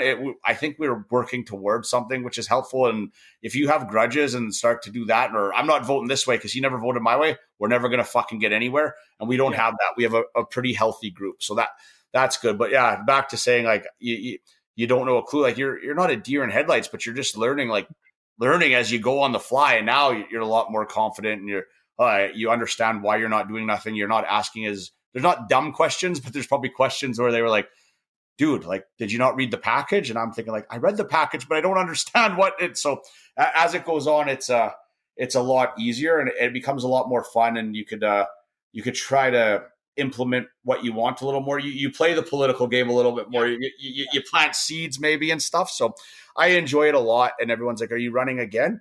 And I'll definitely run again. My political career is not over. But the one thing that I'm like an all-in guy, and it's very hard to work in the oil patch as a branch manager, and I'm all in there, and I work really hard there. And then and then work as a town councilor. Like, I'd love if it could be a day job, but there's not enough hours for it. But like, if I feel like you don't have to pick and choose, but I feel like it's like you said, you're hard on yourself. You feel like, oh man, I should have been better at that council meeting, but I never got home from work till 10 to 6. I rinsed my face, put a suit on, and went there, and I wasn't the best I could have been for Slave Lake. And sometimes at work, you're like, oh, that was a late meeting, and you're groggy. Like it's the time, very time consuming and demanding. And I get hard on myself. Like, I could have been better for my day job, or I could have been better as a elected official, but I think I'm doing an okay job nonetheless. Yeah, no, and just from what I'm hearing, I'm not in Slave Lake anymore, but everyone's always talking you up and saying what a good job you're doing. But that it's so funny how much that mirrors exactly what I feel with this podcast, Shawn. Of just, it's the same thing of, you're trying to do both things, right? Like trying to run a company and make sure everything's running smooth, and that you're putting the amount of time and you're trying to overhaul things, especially during times like this with COVID, where there's so much added stress and so much more. So much higher stakes with everything, right? You're not only trying to keep a business running in tough times in an oil patch that is, seeing better days and all that, but then you have this other job that you really care about too, and you don't want it to suffer, but you have to find that balance, and it's so hard to keep yourself motivated and keep your chin up throughout that. And then the same thing I was hearing, I loved hearing you say after the first year you thought you had it all figured out, and I feel like my favorite quote, Shawn, I don't remember where I heard this, but it's the brighter the fire of knowledge burns, the more ignorance is illuminated. Right? That's pretty good. And that has stuck with me since the time I heard it. That one saying, because it's so much. You learn what you don't know. You go into it and you think you have this base idea of what you know and what you don't know, but you are so unaware. You're so ignorant of the amount that you don't know, that you need to learn just to get yourself to the point where you know what you need to learn. Right? And that is such a enlightening process. If we talk again in 4 years, 8 years, 12 years, and I'm still a town councilor, I'm going to say, remember when I said year one? Holy shit, you should see after term one. Like, right? You're always learning, and that's good. I think you get better at everything. Like, you're not the best when you start something, right? So you're always gradually learning. And if you don't think you're improving or you're not improving, that's a bigger issue, probably, right? It's always good to adapt and change what you're doing. So I'm sure in 4 years I'll say, that first term, what a disaster I was, or something. So it's interesting, and I'm a sucker for punishment. So I'm complaining about my time, and luckily, not luckily, a pandemic hits this year. So we usually run the icebreaker hockey game, right? So thousands of hours of volunteer time go into that, and I was like, okay, we got town council work, and with this pandemic, I don't have to do that game this year. So it was really nice, because it's like 8 months of prep, and I was like, we're doing nothing, and then as the pandemic wore on, and as a town councilor, I sit on the tourism society. And we were thinking of doing a concert this summer, and that failed because of the pandemic. But as it wore on, there's nothing going on. No Rotary event, no icebreaker, no golf tournaments. Our mental health was taking a hole. So then I sucked myself back in, and we put on a Gord Bamford driving concert. So it started eating up my time again. My wife's like, oh, you're doing icebreaker 2.0.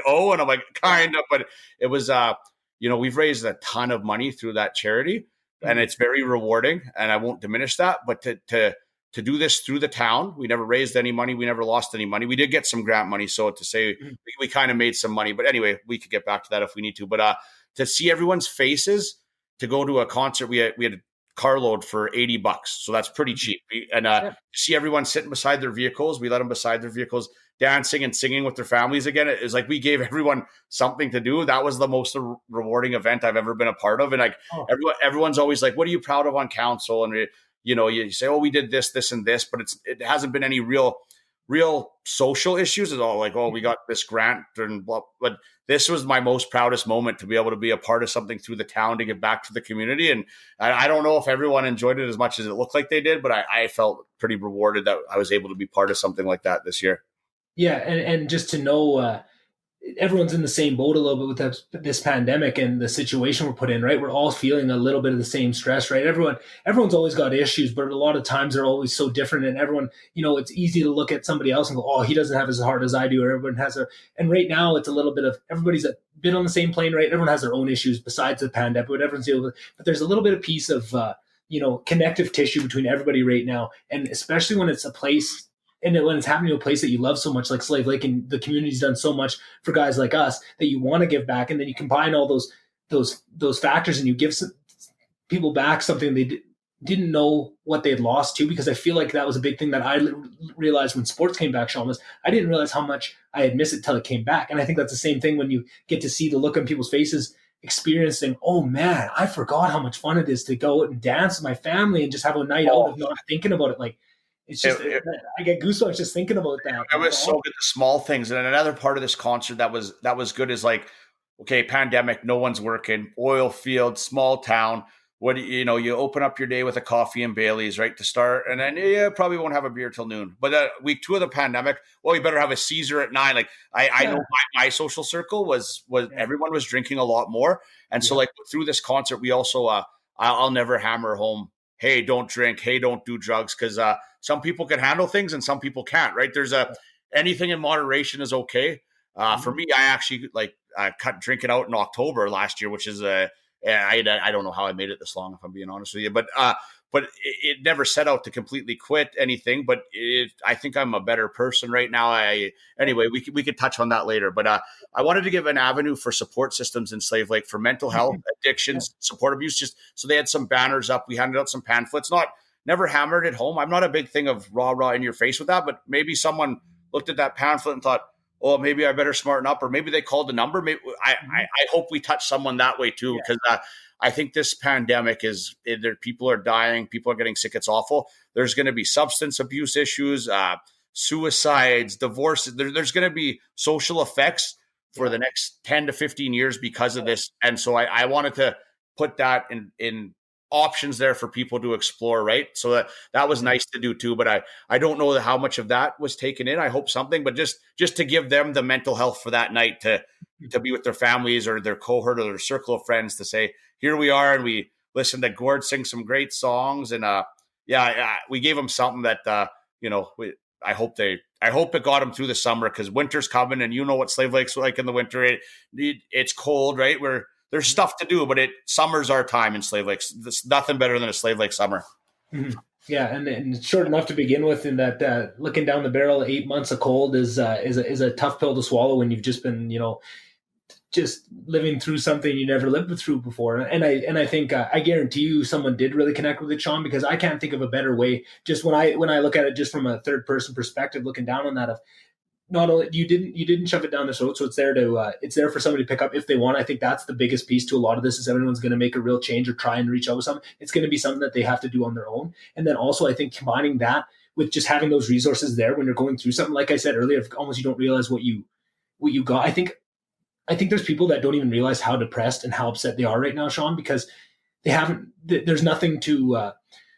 There's no scale. There's nothing to compare it against. There's no really high highs to balance out these lows to make you feel right. When you're just, every day is the same and you're just stuck in this drudgery, sometimes it's not as much of feeling really, really down on any particular day. It's just that tedium of not great every day. Like, I'm doing okay. Like, I'm making the best of it every day. That tedium, sometimes it's hard to feel just how far away from baseline you are until you can bring it back up. And I think a perfect scenario of that, of, opening people's eyes to that and putting them into a happy spot of, man, I didn't realize how much I had missed this. And man, I'd really like to work on myself to get there. And then to have the resources right there available, I guarantee at least a couple people took a lot out of that, Shawn. And I think that's just an amazing thing. You should be really proud of that. Cause that's what I think about this podcast, right? If I do enough episodes, once I get a couple hundred in the books, that almost guarantees that one of them is going to connect with one person, and that's going to help somebody. And that's just such a cool feeling to strive for. And I feel like if you keep that as the forefront of what you're going for, good things are going to follow. Well, even like if it doesn't hit immediately, these podcasts where something they've heard will resonate later, or it'll spark a conversation. Hey, I heard this on the podcast. As like, what you're doing is pretty cool. And whether it happened tomorrow or in 2 years, what you're doing now will resonate with someone, and I don't know, you may save a life or change someone's career path, or just get them out of a slump, right? Or hear, oh, I heard Shawn Gramlich, and I was a lot like that, but I did this, or I heard Simon or Chief JB. Like, there's so many different people on here that someone will pick something out of one of those conversations and move forward with it. It's kind of neat.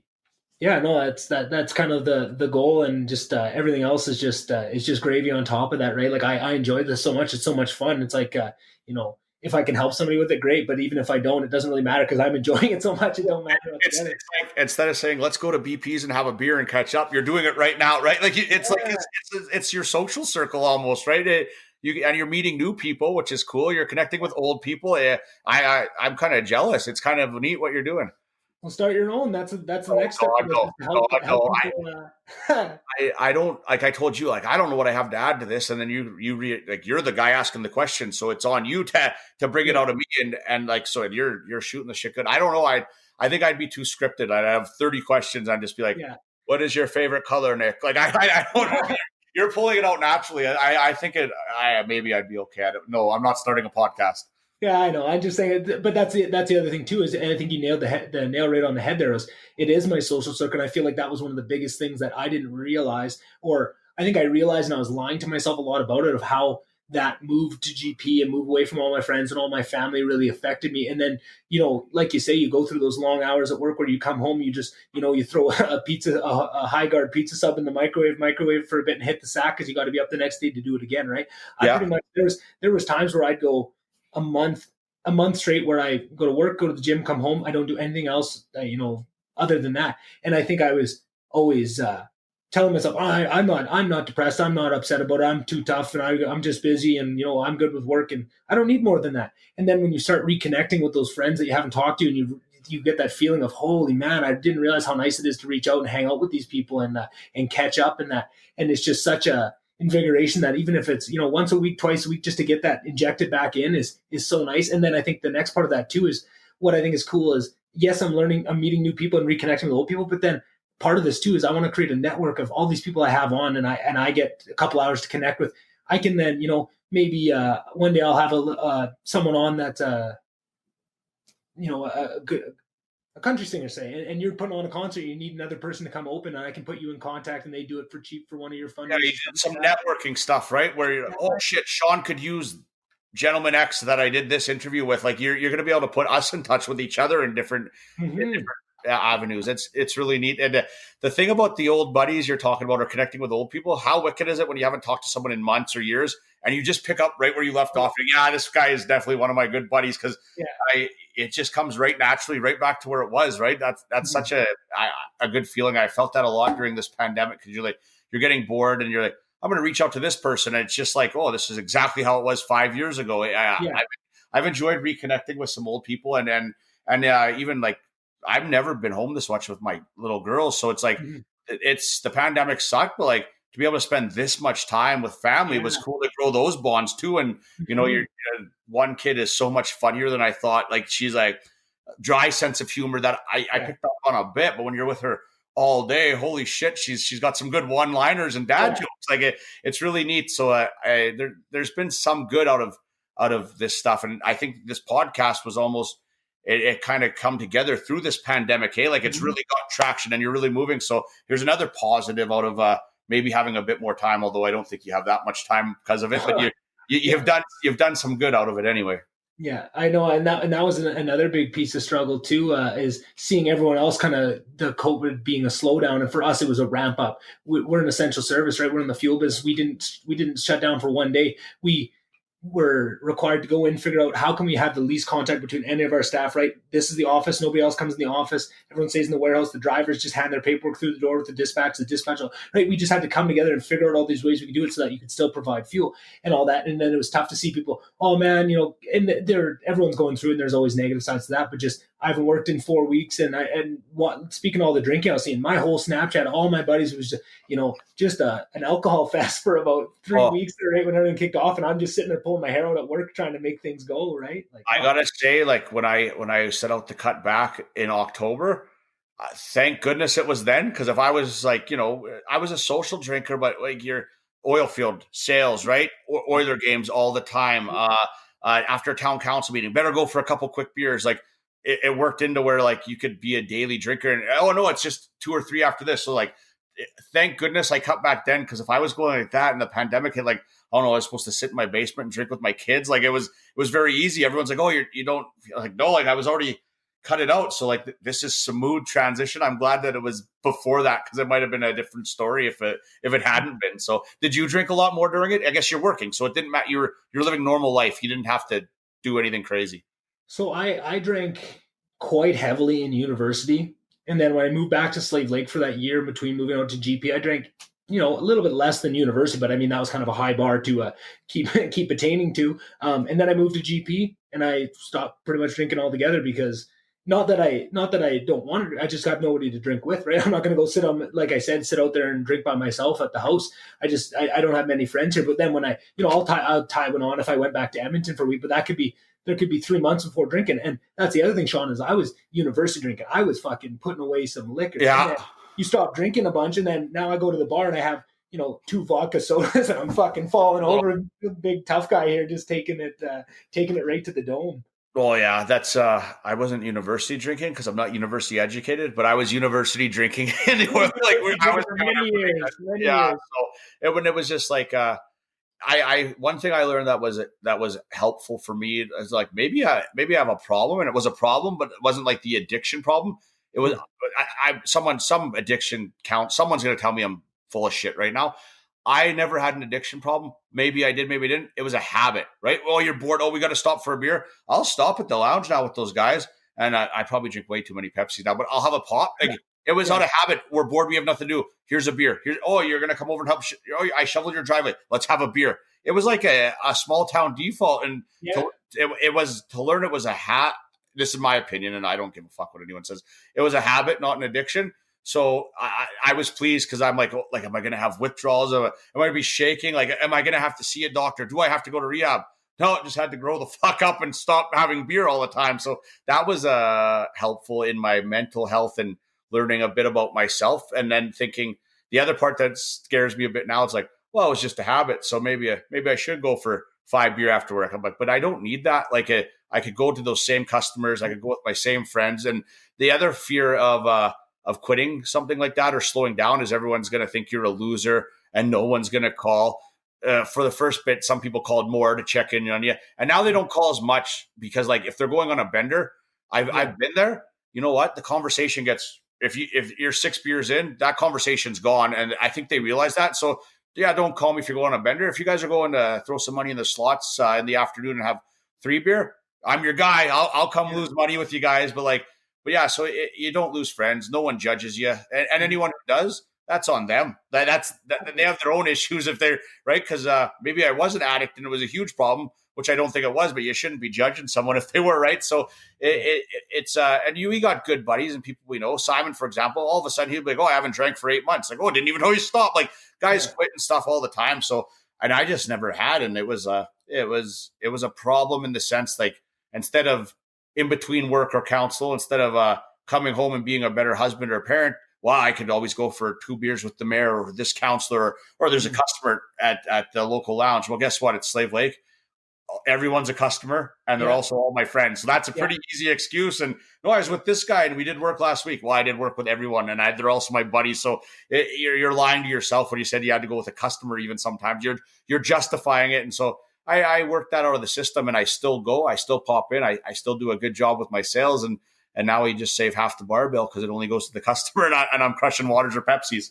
Yeah. And it's funny, Shawn, I like to think too, because growing up in Slave Lake, you see it play out in front of you. Of you're going over to pick up a snowblower from someone with your dad. They're gonna have a few beers in the garage before you take off, and you stop to do something. You're having beers, and you see that as part of the culture almost growing up. Even before you start drinking beers, even before you have your first sip, you just see everyone. That's part of just what you do. Is you have a couple drinks every time you stop. If you're going to do something, you stop and have a couple drinks. That, to the point, like you said, is if you never even try to stop, even if you don't have a problem whatsoever and you're very confident in that, you just don't even know what the other side is like, because by the time beer touched your lips, the thing to do is have it all the time, right? That was very much my experience when I grew up, and that was just the thing, right? I always have beers, and that was kind of my thing. I never really liked to drink unless I was drinking. I like to drink. If I'm going to have some, I'd like to actually make it happen. If not, I'm just going to drink a Diet Pepsi, right? Like, see, that's something that was a problem. Everyone's like, oh, do you want a beer at lunch? I was like, are we drinking this afternoon? No. I was like, no, like, you don't want to have a beer? I was like, why the fuck would I want to have a beer? I would rather have a Pepsi or a water or maybe a nice glass of milk. Like, I drank to drink, like, right? Like that was the thing. And so that, I guess that is a problem if you're drinking to drink, but I don't see a point of having a beer ever or a glass of wine. None of that makes sense to me, but maybe that's my problem, I guess. But you drank to drink to get a little buzz on and socialize. I never enjoyed that. Even going to Oiler games, if I was the driver, and you could probably have 2 beer and make it home, but I didn't want to have those 2 beer. I'm going to spend the $6 on a Coke from Daryl Cates instead of the $9 on a beer. So, right. So it was it was a kind of all or none. So right now I'm at none, and maybe one day I'll say, well, I would sure enjoy a Bud Light with my steak, but no, I'm going to have a glass of milk instead at this point. Yeah. But I just think I just love that idea, Shawn, of you never know unless you try. Just like kind of the flip side of the pandemic, and you saying, you know, being around your kids a little bit more, you get to see these things, but you wouldn't have realized that if you weren't forced into it, right? But if you never try and take a couple months off of drinking, even if you don't think you have a problem, you don't know what you're like. You don't know what the other side of the coin is going to look like. Very similar to me. I'd never taken 3 months off of drinking until I moved to GP, probably, but I don't think I had really had a problem. And I don't think, you know, because if I was by myself or if there wasn't an event, I wouldn't drink. And I kind of always thought that. I didn't know if it would be true because I'd never been put to the test. But then when I moved to GP, just out of circumstance, that's what ended up happening, right? So then you learn about yourself. Oh, that's how I am when I don't drink, and I see that that's not an issue. But you know, I have my own demons of things I'm addicted to, right? Like me and my Diet Pepsi, I know I'm addicted to it, and October is my sober October. I'm taking off Diet Pepsi and eating healthy and stuff for that. So to talk about how much I love Pepsi. So I quit drinking, right? And it's like, oh, this sucks. Like, what do I do? I'm so bored. That was the only thing for 2 or 3 days. And you figure it out. You could still do the same things. You're just not drinking. I tried quitting drinking Pepsi a couple times.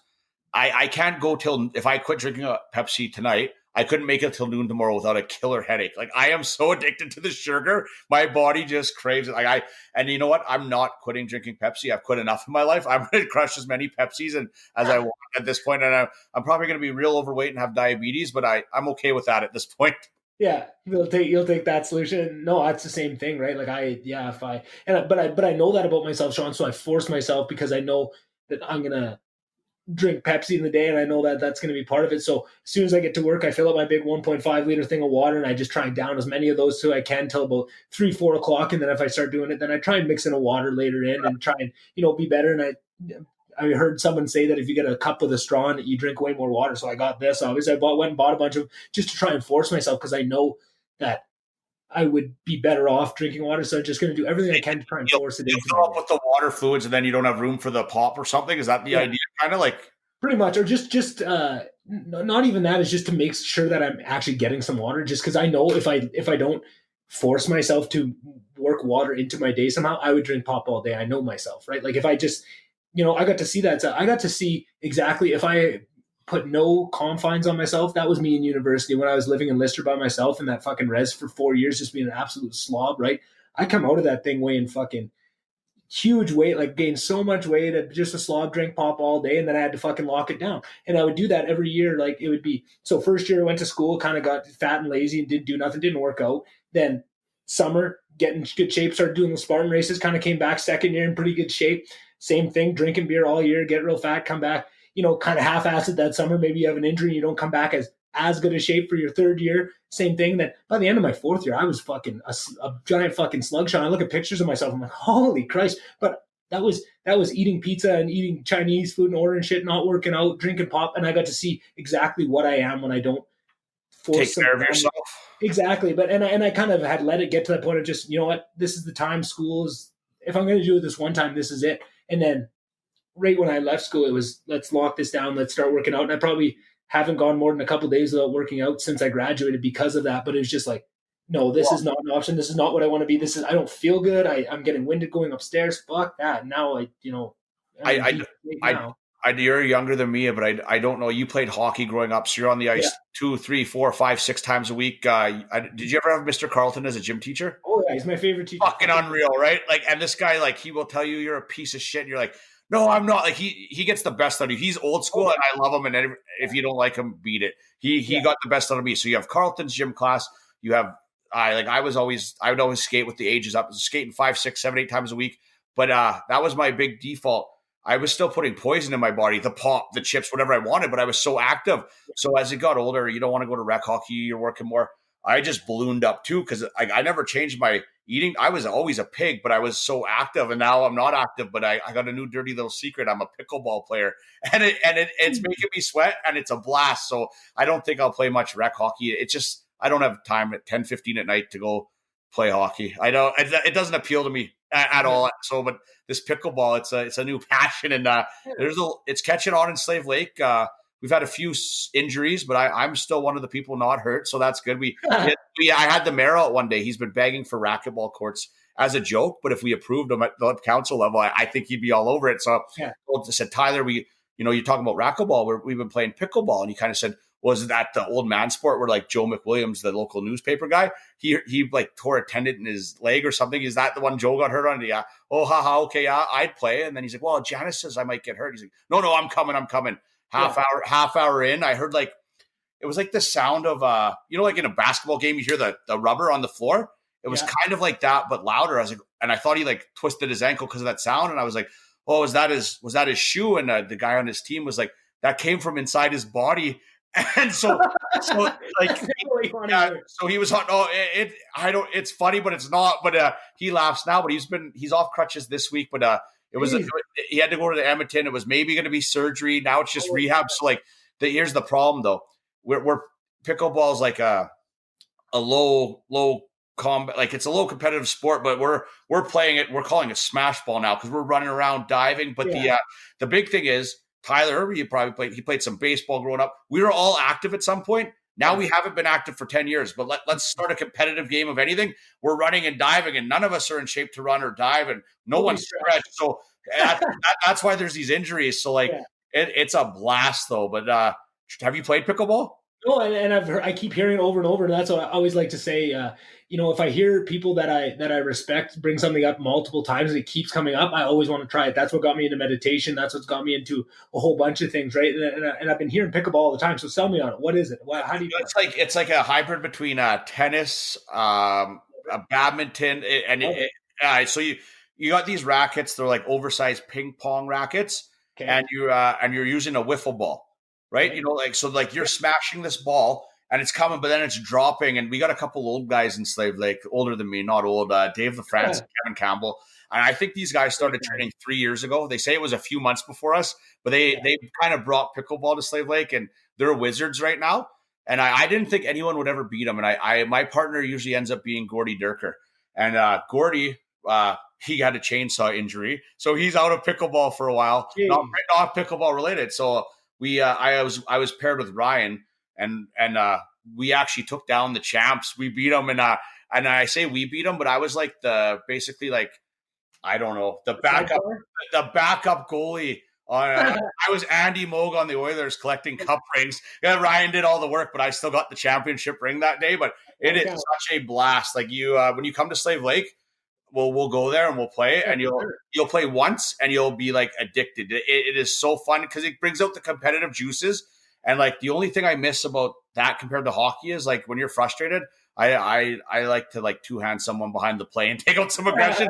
You can't just go hit some guy on the other team, but you drop a lot of F-bombs, and you got to make sure no one's using we played at the MRC, so it's like the town facility. So like I try to make sure no one's walking around the walking track or underage people, because like it gets intense and you're lifting each other off, but it's all in good fun, right? But it brings out those competitive juices, and we can essentially play anytime during the day. It's open. It's a drop-in fee. So if you got an hour at work, you grab a buddy, you could play. If it's 6 at night, you could play. So they're actually starting a league in Slave Lake.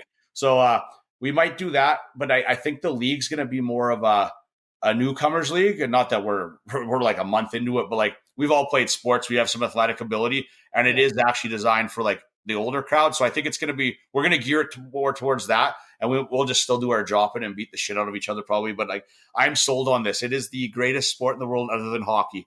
So right. I love it. I'll check it out. Definitely. Next time I'm down in Slave, we'll have to go grab a game. You have to go. I love it. So what kind of court do you need? Like, does it need walls? Is it just no? It's no walls. So it's like the small. It's like I guess they're the small. It's hard to explain. They're the small lines of a tennis court. Like a tennis court's too big, but it's like if you moved it up 4 feet. So that there's 7 million lines at the MRC. You don't know what any of them are for, but now I know what the pickleball line is. Basically, badminton lines, I guess, right? Okay, so Yeah, and it's good. It makes you sweat. And it's the one of the sports where you don't know, you're like any sport. If you're having fun, you're tricking yourself into a workout. I try jogging. Guess what? I make it around the block and I turn around and walk home. It's not I. But if I could win something, if me and you went for a run and I could beat you, I'd finish that run. I can't jog by myself, but if I could try to beat you in something, I'm all in, right? So that's what sucks a competitor like me into this is you could beat somebody, right? So. Yeah. And that's the most important piece, and I love to hear that you know that about yourself, right? Like I said, I know what I know enough about myself to know that I need to force some real heavy water intake into my day, or it won't happen. You know, you have to force some competitiveness into your exercise to make it happen, right? It doesn't matter what you need to do. It's about having the foresight and the willingness to learn about yourself so that you can organize your life around how you like to operate to make things easier. So much of life is people just making things more unnecessarily difficult than they need to on themselves. And we outthink everything we're doing. Like instead of just taking the easy road, like cut through the red tape, and you see it all the time in business, in your life. Like just do the easiest thing is usually the easy. Like just go with your gut, get it done quicker, right? So you're if you plan accordingly, like you said, okay, I'm working these waters in, right? Like if you have a Pepsi beside you right now, you're going to drink that. If you just have water there, you're stuck drinking your water, right? So yeah. But yeah, I need my Pepsi, so you're not cutting that out. I tried making a rule for myself that if I knew I had a podcast, say like today after work, I would not. There was no pop till I was done my podcast. But then same thing, no those headaches. So I just I'll have one with lunch and then I'll drink water the rest of the day. I'm just trying to keep my brain sharp for it, right? And what about ice caps? Have you hit the ice cap world yet? Well, to be honest with you, my dad was such a psycho about ice caps and Slurpees growing up, about how unhealthy they were, and he was just the craziest health guy, right? Like all the time it was health, health, health, and I was a little bit rebellious and didn't line up too much with that. But I feel like that always kind of turned them off to me. Of Slurpee and ice cap is like the most number one drink. Honestly, I think Ingo could spend a whole week with someone, really connect with them, and then see them holding the Slurpee and just completely write them off in his head. I like a good Pepsi, and I'm starting to get. Like I'm trying to work the ice caps out because it's like why the fuck am I having like basically a bowl of ice cream for breakfast, right? So I'm just doing lots of black coffees now, which is you're still getting a little kick, But I love ice caps, but Slurpees have never been my thing. Like what a waste of calories in my head. Like I'd rather have those two things just always stuck out of my head as something that I just knew I had to stay away from, or I was going to get in shit. So now today they're just a nice treat. I'll have an ice cap every once in a while. Sometimes if I go get donuts for the guys at work or something, I'll grab a small ice cap as a little treat, but I definitely try and stay away from, and I don't drink coffee, so it's not really a big. For whatever reason, he's talking about Slurpees with your dad. For whatever reason, my salt was bad for my mom. You don't use salt. She always thought so. Like Lacey's putting going to put salt on my eggs, but you don't put salt in there. She's like, you had like a donair at 11:30 last night for no reason. You're putting salt in your eggs. Like, yeah, it's bad. She's like, you're such an idiot. 10 in the morning, you're crushing your second Pepsi, but heaven forbid you put salt in my eggs, right? Just your parents ingrained things on you. And so, like, obviously Slurpees are bad, but like some of them you don't even know if are real. It's just something they did. So you don't do so turned off by salt, but like, let's do everything else bad in the world. Exactly, right? Like you my whole life, just you can't drink, if you're drinking 2% milk, easy fatty, right? You're drinking 2%, skim or 1%, but then you actually do some research into actually how nutrition works and healthy fats and unhealthy fats. It's like, I would have been better off drinking whole milk, right? Like now you understand it. It's just like, well, that's just silly, but it's just doing the best they can with the knowledge they had at that time, right? What about, you're like 10 years younger or so than me, but you go, the Canada Food Guide, was that a thing in school? Holy fuck, man. We would have been 700 pounds if we followed the Canada Food Guide. Exactly. What a crock of shit that was, right? 8 servings of grains in a day, get your bowl of cereal, your spaghetti, oh my goodness. Eat that, it's good for you. Okay, I'll crush a whole loaf of bread this afternoon. Like, who thought of that? Yeah. I don't know. But that's just the thing, is just it seems like things like that is sure, that's unfortunate that we went down a bad road, but once the information is out there with new information, what bugs me is the purposeful digging in at the heels to move to the new information, just out of laziness of not wanting to change the old, or not wanting to admit fault or admit that you were wrong a little bit, right? Like there's so much of that where once new information comes out, if we would all just check our egos and just, okay, we were wrong, we're gonna jump on this new way and just get full buy-in right from the start, we would move forward so much. I feel like so much of this is just fucking grinding gears, trying to get into it because people don't want to, it's like two people are fighting over the shifter and trying to get into, one's trying to get in second, one's trying to get in third. You don't want to change. That's how we've always done it. I hate when anyone ever says that's how we've always done it. Like, I know. like that. I want to I hate that saying. And your way might be right, but let's just try it. We've always done it that way. It's like, okay, well that's why we lost $100,000 this month. Let's try it this way, guys. It might work, right? One thing I've learned in a lot, like the older people have stuff to give you at work. Like they know things, they have ideas. They might have tried something to say that won't work. What I love are the young people in industry. Like they have fresh ideas and they're thinking of things that no one's ever thought of. And some of them are crazy and they might not work, but I love new, young, fresh ideas. I'm seeing that a lot in the oil patch. I feel like it's a young man's game taking over. And I feel like I'm almost too old for it. And I love it. I love these young guys telling me, well, what about this? I'm like, what about that? Let's see how this works. And it always doesn't work out, but to say any idea is bad is no good. Let's try it out. And like you said, check your ego and try this out rather than saying we've always done this or leave it the way it was. That's silly. That's not how you get ahead in life. Yeah, exactly. No, that's the two things. Yeah. That and, well, that's not my job. Those are the two things. Oh, they just get me so fired up. It's like, wow, I just can't imagine if that was ever my response to ever an employer throughout my entire working career, what would have happened if I would have said those words? I would have got a cuff upside the head. Right? That's because you have good family. I've seen Ingo sweeping a floor before because something you just got that done, right? No one's lazy in your family. There no jobs below anybody. You could. That's not my job. That is number 2 on my list too. That is the worst thing you could ever say. It's not your job and you're not going to have one anymore. If you if you say that, get out of here, man. Your job is whatever we can do to chip in. Yeah, just whatever needs to be done, whatever, at the end of the day, that's what everyone's always so focused on. Well, what's my role? What should I be doing? Just whatever needs to be done on that day, whatever. If you honestly believe this is the best thing you could be doing for whatever company you work for at that time, that's what you need to be doing, right? If you feel like what you're being forced to do is not what's best for you, got to speak up, right? There's so much of it is if you really care about a company that you're working for, you should be speaking up when you think something could be done more or making your voice heard. And if you're at a place where you can't make your voice heard and nobody ever hears the ideas that you want to bring forward, you're gonna have to try something different or you're gonna be unhappy, I bet. Yeah, you're gonna be unhappy. And if you're at that place, and I've been at that place and I've been in those situations, just move on, right? That company's going nowhere if they don't, and not that like I said, every idea is a great idea, but all ideas should be heard within reason. Yeah. So I've been that guy and I'm like, nope. And you're like, you know what? I'm going to take those ideas and let them blossom elsewhere. So it's a tough day and age though, to have the balls to start a podcast, to change job careers. We're in a global pandemic. We're in a giant recession. So now is a harder time than anyway. People just got to bite their tongue.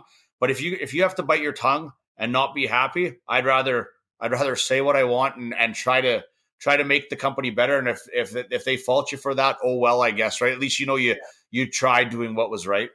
Mm-hmm. Exactly. And that's so much of it. And I feel like that's just being honest with yourself about how happy you are in anything in life, whether that's a job, whether that's anything else. Is just about honestly, checking in with yourself and just say, am I happy here? Could I be happier doing something else? Right. That was one of the when I started this podcast, one of the things I wanted to try, right? And I've flip-flopped on ideas and topics and maybe having certain things I do with every guest. And one of the things I had tossed around was asking every guest I have on, if you could get paid to do anything in the world, what would you do? Right. And I was thinking that'd be such a cool idea because I think it's just a powerful idea just to force you to keep working, right? I asked Simon this and he said, I'd be doing exactly what I do. I love what I do. And I love getting that answer. And that's the answer you hope. But if that's not the first thing that pops into your head of, I love what I do and I'm so happy, there's some more, there's at least 5 or 6 more questions that you need to ask yourself if that's not the immediate answer. And I feel like that's just so cool. And I feel like the answers to those questions, just that first question, and then the subsequent ones that need to happen, if it's not a very clear answer right away, then what do you need to do? How do you need to get there? Right. Maybe you'd be much happier running a little ice cream store. You're so passionate about ice cream. Yeah. Well, maybe that's not feasible to do right now, but what steps can you start doing now? Researching in small business loans, research, what could you do? Start looking at keeping an eye open for rental spaces or something like that. There's always things you can be doing. And just that that small cognitive switch between doing nothing with your unhappiness and just making some small step that might not pay dividends till 4 years down the road with what you want to do, but just taking small steps towards what you think is going to make you happy, or could possibly make you happy is so good. So my answer for that question, I'm a bit of a dreamer though, so mine's slightly unrealistic. Like if you said if you could do anything you want to do, like, and I would do it for fucking free. I'd love to be an NHL GM. I'd love to. Mm-hmm. Like, and even if I said like, oh, you could shave 10 years off your life and be an NHL player, screw that. That's hard work. Like, yeah, I'm not getting in shape. I'd love to be an NHL GM. Like, I think that would be so fun to be the straw that stirs the drink and make some decisions. And like, like how you're an armchair quarterback. I think I could actually be an NHL GM. It'd be cool to actually be one and see how fucking shitty you are at it. Right? Yeah, but exactly. Like, holy fuck, Peter Chiarelli, he wasn't that dumb after all, although I think he was an idiot. But but like, it would be fun to see, like, if you could measure up. And it's impossible to ever do, but that would be the dream job, and I'd do it for free, an NHL GM. And there's so many ways that you could get, maybe not to an NHL GM, but to other hockey GM positions that would give you a little bit of the same tickle, or in the NHL. Do you think so? Then here's another question I got for you, Shawn. Then, would you rather be an AHL GM or an NHL? What would be a position close to a GM but not a GM? Like, but within say a pro scout. Say either a pro scout in the NHL or a GM in the fucking AHL is pretty close then. Yeah, that's it. Like, okay, so like an East Coast League, we're going to the coast. Yeah, there you go. Go to the coast. Oh my god, pro scout doesn't sound too appealing either. Like like I was just throwing out an example. Yeah, no, I'm trying to think like a GM, you're the boss. A pro scout, you're just watching hockey. I don't know. I think I take the pro scout in the show. Like, I don't know. East Coast League, I've heard horror stories. We got buddies. Like, I don't know if I want to do anything with the East Coast League. Like, but yeah, no, I'd go pro scout in the show. That's like a retirement job though. Like, that's when like you're 60 and you're the team doesn't want you around doing anything else. Like, hey, go watch kids on the West Coast, and then you report back. But I think I love ideas like that where it involves something you're really passionate about, because the only thing separating that from being a dream and a goal is just the mindset you have about it, right? You could go through the next 10 years of your life doing nothing actually different, just thinking differently about when you watch hockey, when you read stories on hockey players, of just trying to collect knowledge that, hey, if one day something shifted and I had an opportunity to, get a job, even if it was low level with a team, and you could build your way up to get into one of those positions, right? Just the small change of just trying to think of everything that when it comes to hockey, of just trying to pick up those little things and do it just on the off chance that, hey, maybe one day I could turn this into something, and keeping it as a goal instead of a dream. I feel like that is one of the biggest things too that changed for me when I wanted to start this podcast. It was, as soon as that switch happened, now every podcast I've listened to since, I'm trying to pick things up of what I want to get better, what do I like about this, what do I don't like about this, and all those things. I feel like that is so much more important. I feel like that's what we got to teach kids to dream, so that they can keep that in mind. And then as they're doing things, because there's so many steps in between any big goal, any goal that's worth attainable, that's worth chasing, is going to have a lot of work in between you and achievement, right?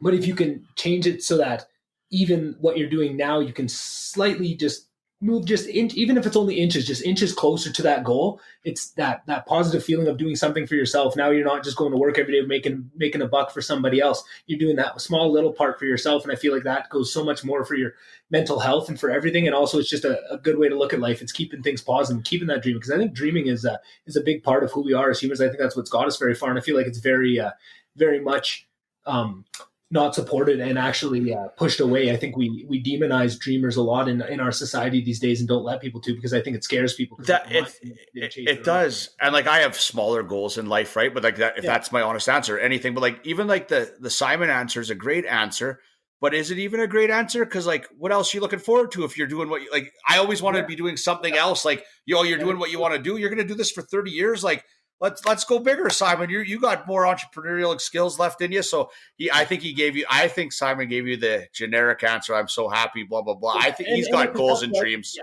And it's a tough question to answer off the top of your head, right? When you get asked when you're on a podcast. Yeah. That's a tough question. I think that's why I stopped asking, because I think it's something that just in life, that was something that if someone ever asked me, I would have that answer ready for them all the time, because that's something I just am I always like to think of myself, what do I want to do and all these things if I had, right? I'm a big dreamer myself. So that question would never be a tough question for myself, but I know that not everybody thinks the same way that I do. And nobody else, sits there and fantasizes about all these things they could be doing, right? And like I did, and I still do.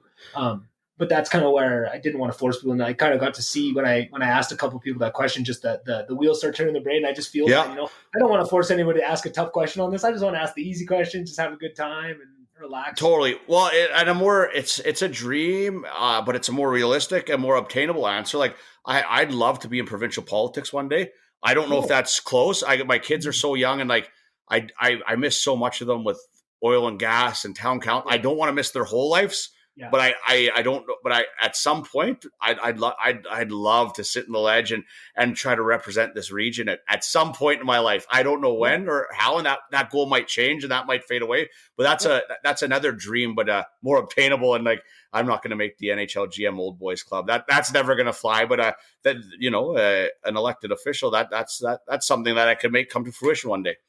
But what I love about that, Shawn, is I did a podcast with a girl named Yelena Makura, and she's an amazing girl, very talented and always very driven. And she always, when I had a conversation with her in third year, and I still remember it very clearly, and she was telling me her story. As soon as she graduated from the U of A, she's going, I think it was to Brussels. She was going to do her after degree, her master's in poli-sci, and she was going to work for the UN. And that was her goal. And she really stuck to it. And it was, attainable. And she had really thought it through of all these things she was going to do. And eventually she got close to that goal. She went to Europe. She did her master's and all that. But in getting close to that goal, she got to see what it really was and realize it wasn't for her and change paths. But the path that she got onto now that she loves so much she wouldn't even have known it existed. She's doing kind of lobbying stuff in the EU right now, and she loves it. And it was like, if she hadn't chased that one dream so passionately, she would have never stumbled on this. And what I hear with that is, I think if you chase passionately that goal of being a provincial elected official, that might even bring you into the sphere of certain people that eventually would lead to some job with an NHL team eventually, even after that, right? Like, I just think it's the pursuit of a lofty goal will bring you closer to any other lofty goal. Yeah, you something this high, you might just get into the stratosphere where, I can talk to somebody that'll bring me up even further, right? Well, whatever the saying is, it's a tacky one. I used to like when I was way younger, but it's like, shoot for the moon, you'll land on a star or something, whatever it is. It's like, you're aiming for something big, but you're gonna pick up something just as good along the way. You're not gonna get that, but you're gonna pick up something that, it turns out you didn't know existed, but you're cut out for that, right? Kind of thing. Same idea. And just to expand on that further, the way I look at it, Shawn, I think that I don't even want to say you'll never get that. I think if you really buy in and you put everything you have, you will get to where anybody can get, where if you want to put enough effort in. But that amount of effort is not often matched, right? When people if your goal is super lofty, you're going to have to put so much of yourself to get there. You're going to have to, 24 hours a day, barely sleep just to get yourself to that point. But I think eventually along the way, it opens up so mmany doors that you might find something that rewards you almost just as much as that one. But you won't have to put in 24 hours a day, and you can start to enjoy other things, right? The combination of a really good job doing something you really enjoy, plus having a great family and a great wife and all these things put together is almost equal to that NHL job, right? It's not an NHL GM job, but it's all these other factors that you might not be able to do if you were a GM. But it was the pursuit of chasing that with everything you had that open the door and let you learn enough about yourself to see what else can make you happy, even if it's not that. Oh, exactly. I shouldn't say that. Like, actually, most people set out down a career path and follow it. But a lot of my friends, I went to university to be a psychiatrist. They're doing something totally different, right? And they found what they wanted by going to university. Like, they switched career paths. Like, I don't think I'm wrong. You could set out to do one thing, but I think more often than not, you find something else along the way, right? So yeah, and that's but it's great to hear if running for provincial government at some point is a goal of yours. You're already doing the things you need to accumulate some of those skills, and I think the idea of how close you were to that goal, I think, like we were saying about that saying about the fire of knowledge illuminating the ignorance. I think getting onto a path that can bring you, that is going to at least bring some skills. Any path is going to bring you skills, but if you can get onto one thing that's, maybe a couple steps down from it, but has some of the skills at least that you're going to do, and it's gonna at least educate you so you have an understanding of that, just how much you don't know and all the things you're going to learn to attain that goal, right? Because anything, you're never going to know how far away from it you are. Well, even if let's pretend like in the dreamer's world, you're chasing this GM job and I have extra time and you're starting at the bottom, working your way up. Maybe halfway up, you realize, holy shit, why the hell would I want to be the GM? Like this is that is terrible. This guy's getting shit on. Like you might not even want that job. Like, right. Like I'm a town councilor. I watch our mayor, like no matter what happens, he's getting shit on, right? Like the mayor's the front and center. It's like, would you ever be a mayor? Nope.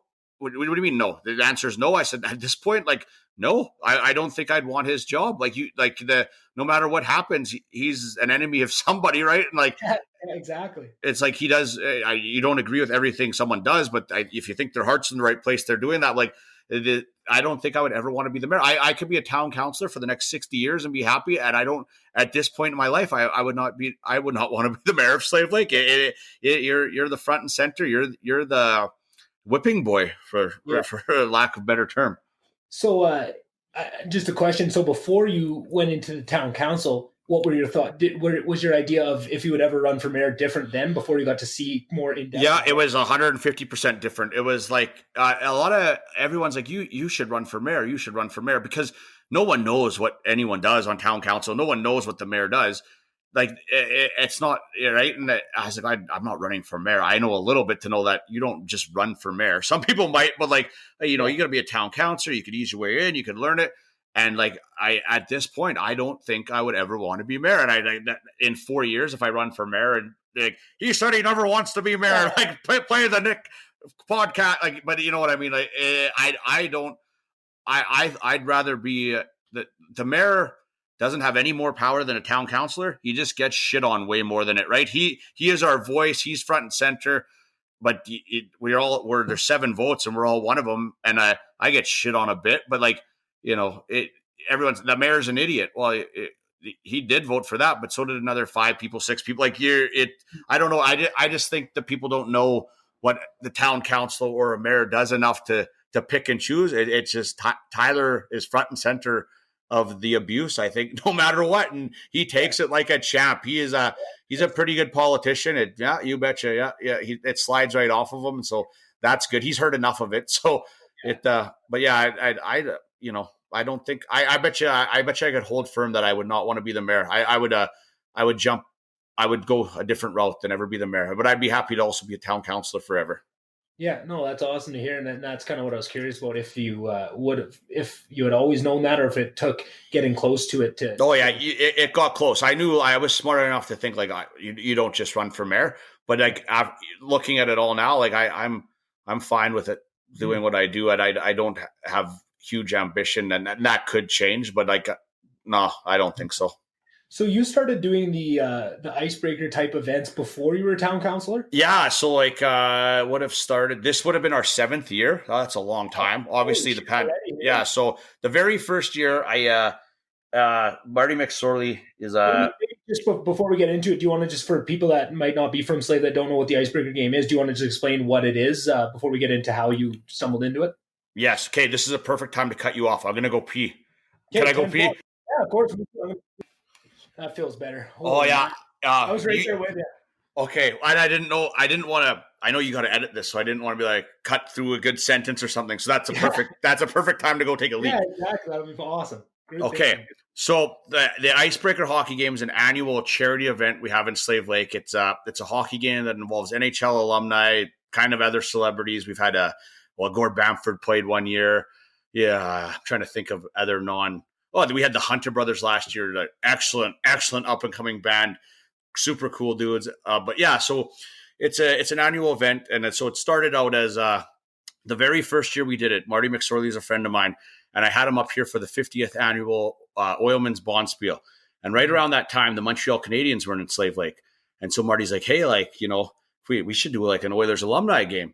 And I'm like, "Yeah, like we'll see about it." Right? The idea was out there. We floated it around and thought we'd circle back at some point. But, I'm a big, I got to play hockey here because my grandpa moved to Slave Lake, raise money, and back in the day you could go to Ingo, which is Nick's dad, who everyone who listens probably knows Ingo's name on the podcast now. Ingo, I need fuel for the year. And at that point, economy's good. Everyone has money. Yeah. The Wolves bus is filled up all year, right? Guys could just give money. You could walk into a local business, say, I need $5,000. We're getting jerseys. They'd write you a check. Well, this was to the point now where we're kind of on our second recession. No one has money. I was done playing hockey, but both the Wolves and Winterhawks were going to fold. I didn't want to play hockey no more, but when I did, someone had money for me. And you couldn't go to that business and say, I need $5,000, but you could go to a business and say, hey, do you want to play in this hockey game for $2,500? Like, I felt like if you could give them something back that they could get out of, they would do something. So with the first year, we put together the Oilers alumni against a group of Slave Lake people. And the big names in that, I guess, were like Marty McSorley and Louis DeBrusque. Everyone knows and loves Louis. We had Bernie Nichols. We had a good group of names. No real showstoppers. And we raised $30,000. We give it to the Wolves, Winterhawks, a little bit to the Rotary, some to the golf course. And boom, there was my one good deed for life. The event was done. Never going to do anything again. I thought, okay, well, fast forward a few months later, my nephew passed away.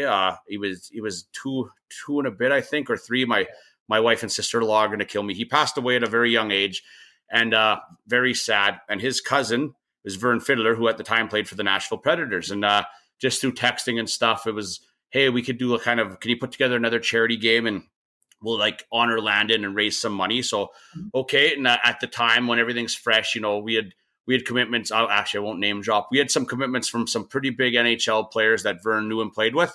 Well, when that happened to a full year later, your schedules change and we started to realize Vern's coming and maybe nobody else. So reached out to Marty. We grabbed a few more Oilers. I grabbed Theron Fleury and the Hanson brothers, which was kind of neat, right? So we did there. I think we raised another $30,000 and really good. We built a dog park in Slave Lake, named it after Landon. I've done my two good deeds for life. I'm back to normal. Well, what transpired was people now expect an annual event. Hey, Woogy, what are you doing for the third icebreaker? The third icebreaker? Yeah, and I'm like, oh fuck, what have I gotten myself into? I absolutely love it, but it's a lot of work, right? So we go, what was year 3? We always try to, year 3 was kind of fighters. And Dave Semenko had to back out, unfortunately. And what a great guy. He was actually here at the 50th annual Oilman's Bonspiel with Marty and Brian Trottier. So we had Dave to Slave Lake for something, but we had George the Rock, George Peros, Marty, Louis DeBrusque, Owen Nolan, supposed to be Sammy, but all the big guys. So we had the gimmick fighter thing. So that was another good one. And so year 4, and I had floated it by a few times, and it was always like, Wayne, what would it take to get you to Slave Lake? And the joking thing was like, a lot of money, but like, I really don't want to do it. Like Wayne Gretzky is the nicest man in the world. Yeah. He could do something every day for charity. He doesn't need the money, but if he did everything for free, well, then he would always be doing something, right? So it took more than money was bagging it. So anyway, we finally got the great one to come, right? And it was like, I'm almost getting goosebumps talking about it. Cause like, I don't get starstruck. And like, unless I'm meeting like Mick Jagger, I'll get starstruck. But hockey guys, I'm a huge hockey fan, but I'm just like, hey, there's one of the boys. Wayne Gretzky starstrucks you, man. It's the great one. And like, so we get Wayne here. We could talk into some more Wayne stories, but we got him here. We raised $100,000, and there's year 4. Wayne Gretzky. You can't do any effing better. Shawn Gramlich is done with the icebreaker. I'm riding off into the sunset. But guess what? I'd always been trying to get Mark Messier. And once the great one comes, guess who reaches out? Mark Messier wants to come. So you don't say no to Mark. So then we did year 5 was Mark. And then what I needed to do, because the hockey game itself is really fun if you're playing in it, but I don't know if it's super fun to watch. The Messier one was fun to watch because we did Oilers versus Flames. So there was like a atmosphere. You had someone to cheer for. When we divide the two teams up and it's like, well, TJ Foster's on this team, a bunch of local guys, and then some NHLers, you don't have a dog in the fight. It's a high tempo charity hockey game. And there's Owen Nolan toe dragging. It's not that exciting, except the Oilers and Flames one worked. So what we did, like the hockey game raises money because people pay a lot to play in it. And I had Paul Coffey as the headliner, the year 6, but we had Gord Bamford play music one year, and that was kind of good. So I brought in Charlie Major and the Hunter brothers, and we moved it to a secret outdoor location that everyone figured out within 30 seconds. But we bust everything went out there, and it was great. And it was like an outdoor. It was a concert in my buddy's backyard with major recording artists and NHL alumni, and it was really fun. And we probably would have done basically the same thing this year. And I'll name drop this one. Who we were working on getting was Don Cherry, but he's older. Part of it was going to be health and wellness and travel, and obviously with a pandemic and all this, it was kiboshed. And yeah, so that was going to be kind of the headliner, and but I don't know that'll ever come to fruition. But we kind of replaced that this year, like I was telling you earlier, with the Bamford concert and doing something through the town. But so now it's kind of my DNA. I've been fighting hard to get out of Icebreaker, but I don't think I'll ever let it go. But I think we're going to adapt and change on the fly. It's not going to be as much, not as much about the hockey guy, because you can't, Gretzky, Messier, Coffee, great, but like once we jump the shark with Wayne, right? Unless Connor McDavid's coming to skate in the Arctic Ice Center, where you can't beat that. Yeah. So that's kind of the synopsis of it. And so the beauty of it is it's all volunteer work. Like there's no admin fees. Like, so every cent we get to raise, other than paying our celebrities and like costs associated, I don't take 1 cent. There's no one's making money. So it goes right back to Slave Lake. We could do a lot when there's not the thing with charities. And you know this, every charity, the guy at the top's making all the money. There's some stats out there where like 5 cents of every dollar actually goes back to something. Ours, 100% of it gets to get sprinkled around. So as it goes on, though, with the economy, we're making less and less money, so like it is disappointing, but the fact that we're doing something fun is you give people that night out, which is it just is enjoyable for me now at this point.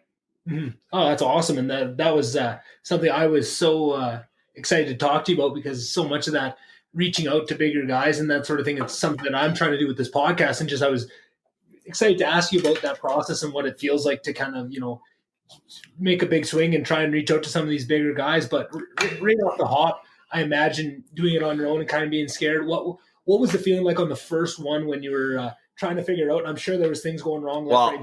Anything of that magnitude is going to go wrong. So what did that first one feel like? Scared, so nervous, and anything goes wrong, like there's no money. It's my money. Like, what are we selling our house when we don't have this? And like year one, the budget was $25,000 and I was shitting my pants and thinking this could go sideways. Right.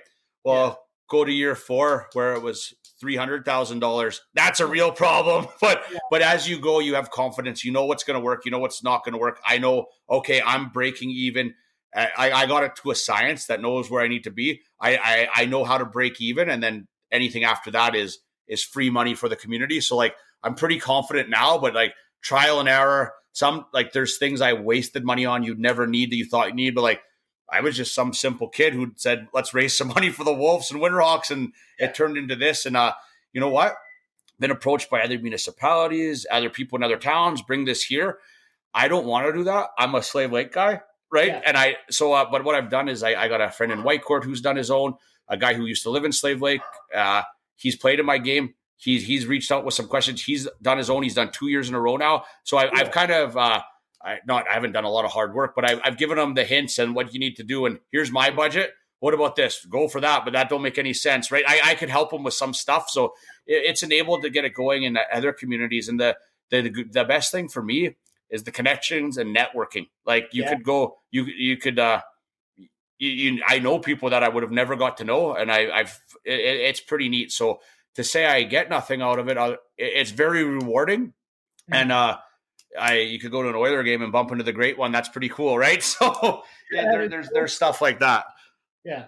Oh, that's awesome. So then I know you just from hearing you talk like that, right? It sounds very similar to your town council experience. That, kind of thinking your first year, you kind of, that was not bad, and then you realize a couple years later just how much you didn't know. What were the biggest things you learned? Maybe comparing a couple years into it to the first year. What were the big lessons you had to learn for that? Here's my biggest thing I learned. I don't want to say I was bullied, but I didn't negotiate, right? The guy says, oh yeah, I'm coming in at 7,500. Oh, I'm going to get this NHL guy check. No. I'm like, hey, now I'm like 7,500. Give me a break, bud. You're coming up here. You're golfing, fishing, getting drunk. I'll pay for your flights and $1,000. I'm way better at that. I think the first couple of years I overpaid a lot of people. So, but I don't know. And there's no going rate. It's not like you make X. They make whatever you pay them, right? So that was one big thing. And the other thing is, I'll try to think. Well, one thing, it's an easy one, and no one cares about this. You need to have your own bar. I always kind of gave the bar away. And it worked out where, the Elks would get it. So it still is a Slave Lake charity, but I'm putting on this massive event, and at some of them are hundreds of thousands of dollars. And someone else is making $40,000, $50,000, $20,000, $30,000. that's another one. That's an important thing to keep in house to help with costs and help raise money. So that's another one. I'm sure there's a lot more, but you just change and do everything a little bit better and a little bit different. And you cut out and you start to listen to people, because you get talking in circles and you start to know some of these guys, and there's some pretty big names. I won't say good guys or bad guys, but you're like, you don't want him here. I'm like, that guy will sell tickets.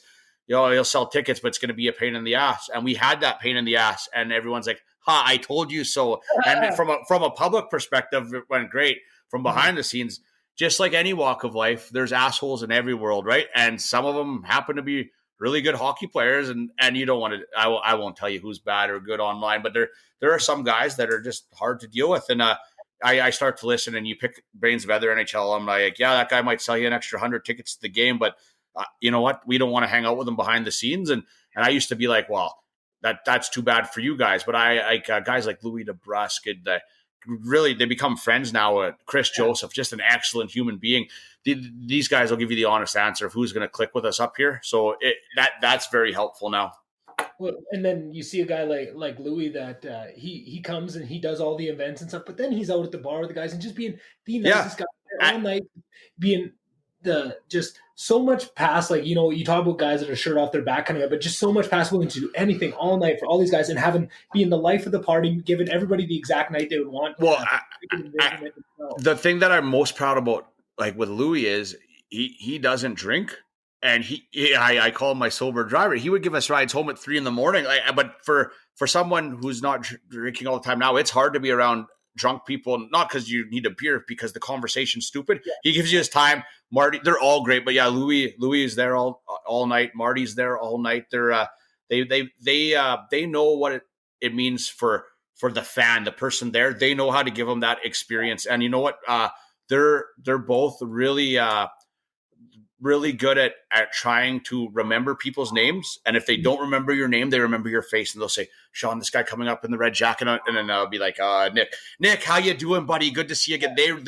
They know that it means a lot to them, and they're really good human beings. So that helps it out. And that's, everyone's like, why do you bring him back every year? I said, because Marty is icebreaker. He helps with this, and without him, we would have never got to Wayne.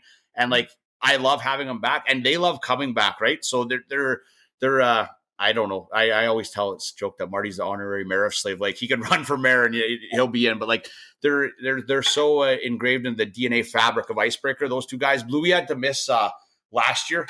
His wife booked the trip, so out of the 6 years, Marty and Louis are the only guys to make it every year until last year. So Marty's got that one up on him now, and he knows that he does. So, and I think it actually hurt Louis a bit not to come, right? Because it means a lot to them to see everybody and to give back, right? So yeah, those two guys are two of my favorites. But you've met there's so many cool people, and some of the best ones at Icebreaker that some of my favorite people behind the scenes to hang out with, like George Peros, might be the funniest man in the world. Mike Commodore, we already know he is the funniest man in the world. Brent Gretzky, amazing. And then you have just salt of the earth people like Curtis Glencross, just like guys, not huge names, but just like really good humans. Chris Joseph, I had mentioned, guys like that. Joaquin Gage, just great guys. Pisani, super good dude. Most everyone is a super good dude, but the repeat guys, you grow a fondness for, and you see they genuinely care about what you're trying to do. And everyone always says, like, I can't believe these guys come and take money out of Slave Lake. Let's remember, not all these guys are still millionaires, and all these guys have family. So I can't tell my wife I'm going to get drunk for 3 days. I might be able to do it if I say I'm coming home with $5,000. It has to be a job for them, because they have their own stuff to do. So I get a little bid of flack out. I can't believe they don't do that for free. What do you mean you can't believe they don't do it for free? I beat them down pretty good now, but like you can't do everything for free, or they'd never stop. Yeah, of course. And I feel like people that say that, they're more expressing their own frustrations about things in their own life than they are, or they just haven't thought about it deeply enough. Because like you said, you give it a 3 seconds of further inspection, you get to that exact rationale that you just said, right? Like, and I think people will purposely kind of skirt around that because they want to just, everybody wants to take their dig, and they'll feign ignorance in other areas if it helps them take that dig, right? Yeah, well, even like and guys, we paid some pretty decent money for Mark Messier, right? And he is so nice, but like, so he's asking a weird question before the banquet. He's like, "Hey, how far is it to Fort McMurray?" And I'm like, "Oh, like drive." He's no, like to fly, because we get guys to fly him up, right? So remote helicopters and Slave Lake helicopters have both been phenomenal. They'll fly up our celebrities, and that goes a long way for a Mark Messier not to hop in a truck and drive from Edmonton. But anyway, so he's asking, he's like, "No, by flight," and I'm telling him or whatever, and I didn't really understand. I'm like, "Do you want to leave tonight by a helicopter?" He's like, "No." And then so he goes up on stage. He says like he was great and all good, and he says, "Hey, Slave Lake, I had such a great time here, blah blah blah." He's like, "I'm going to come back next year on my own dime." He's like, "I'm going to auction myself off to go golfing." So the bidding gets going, and I think it raised another.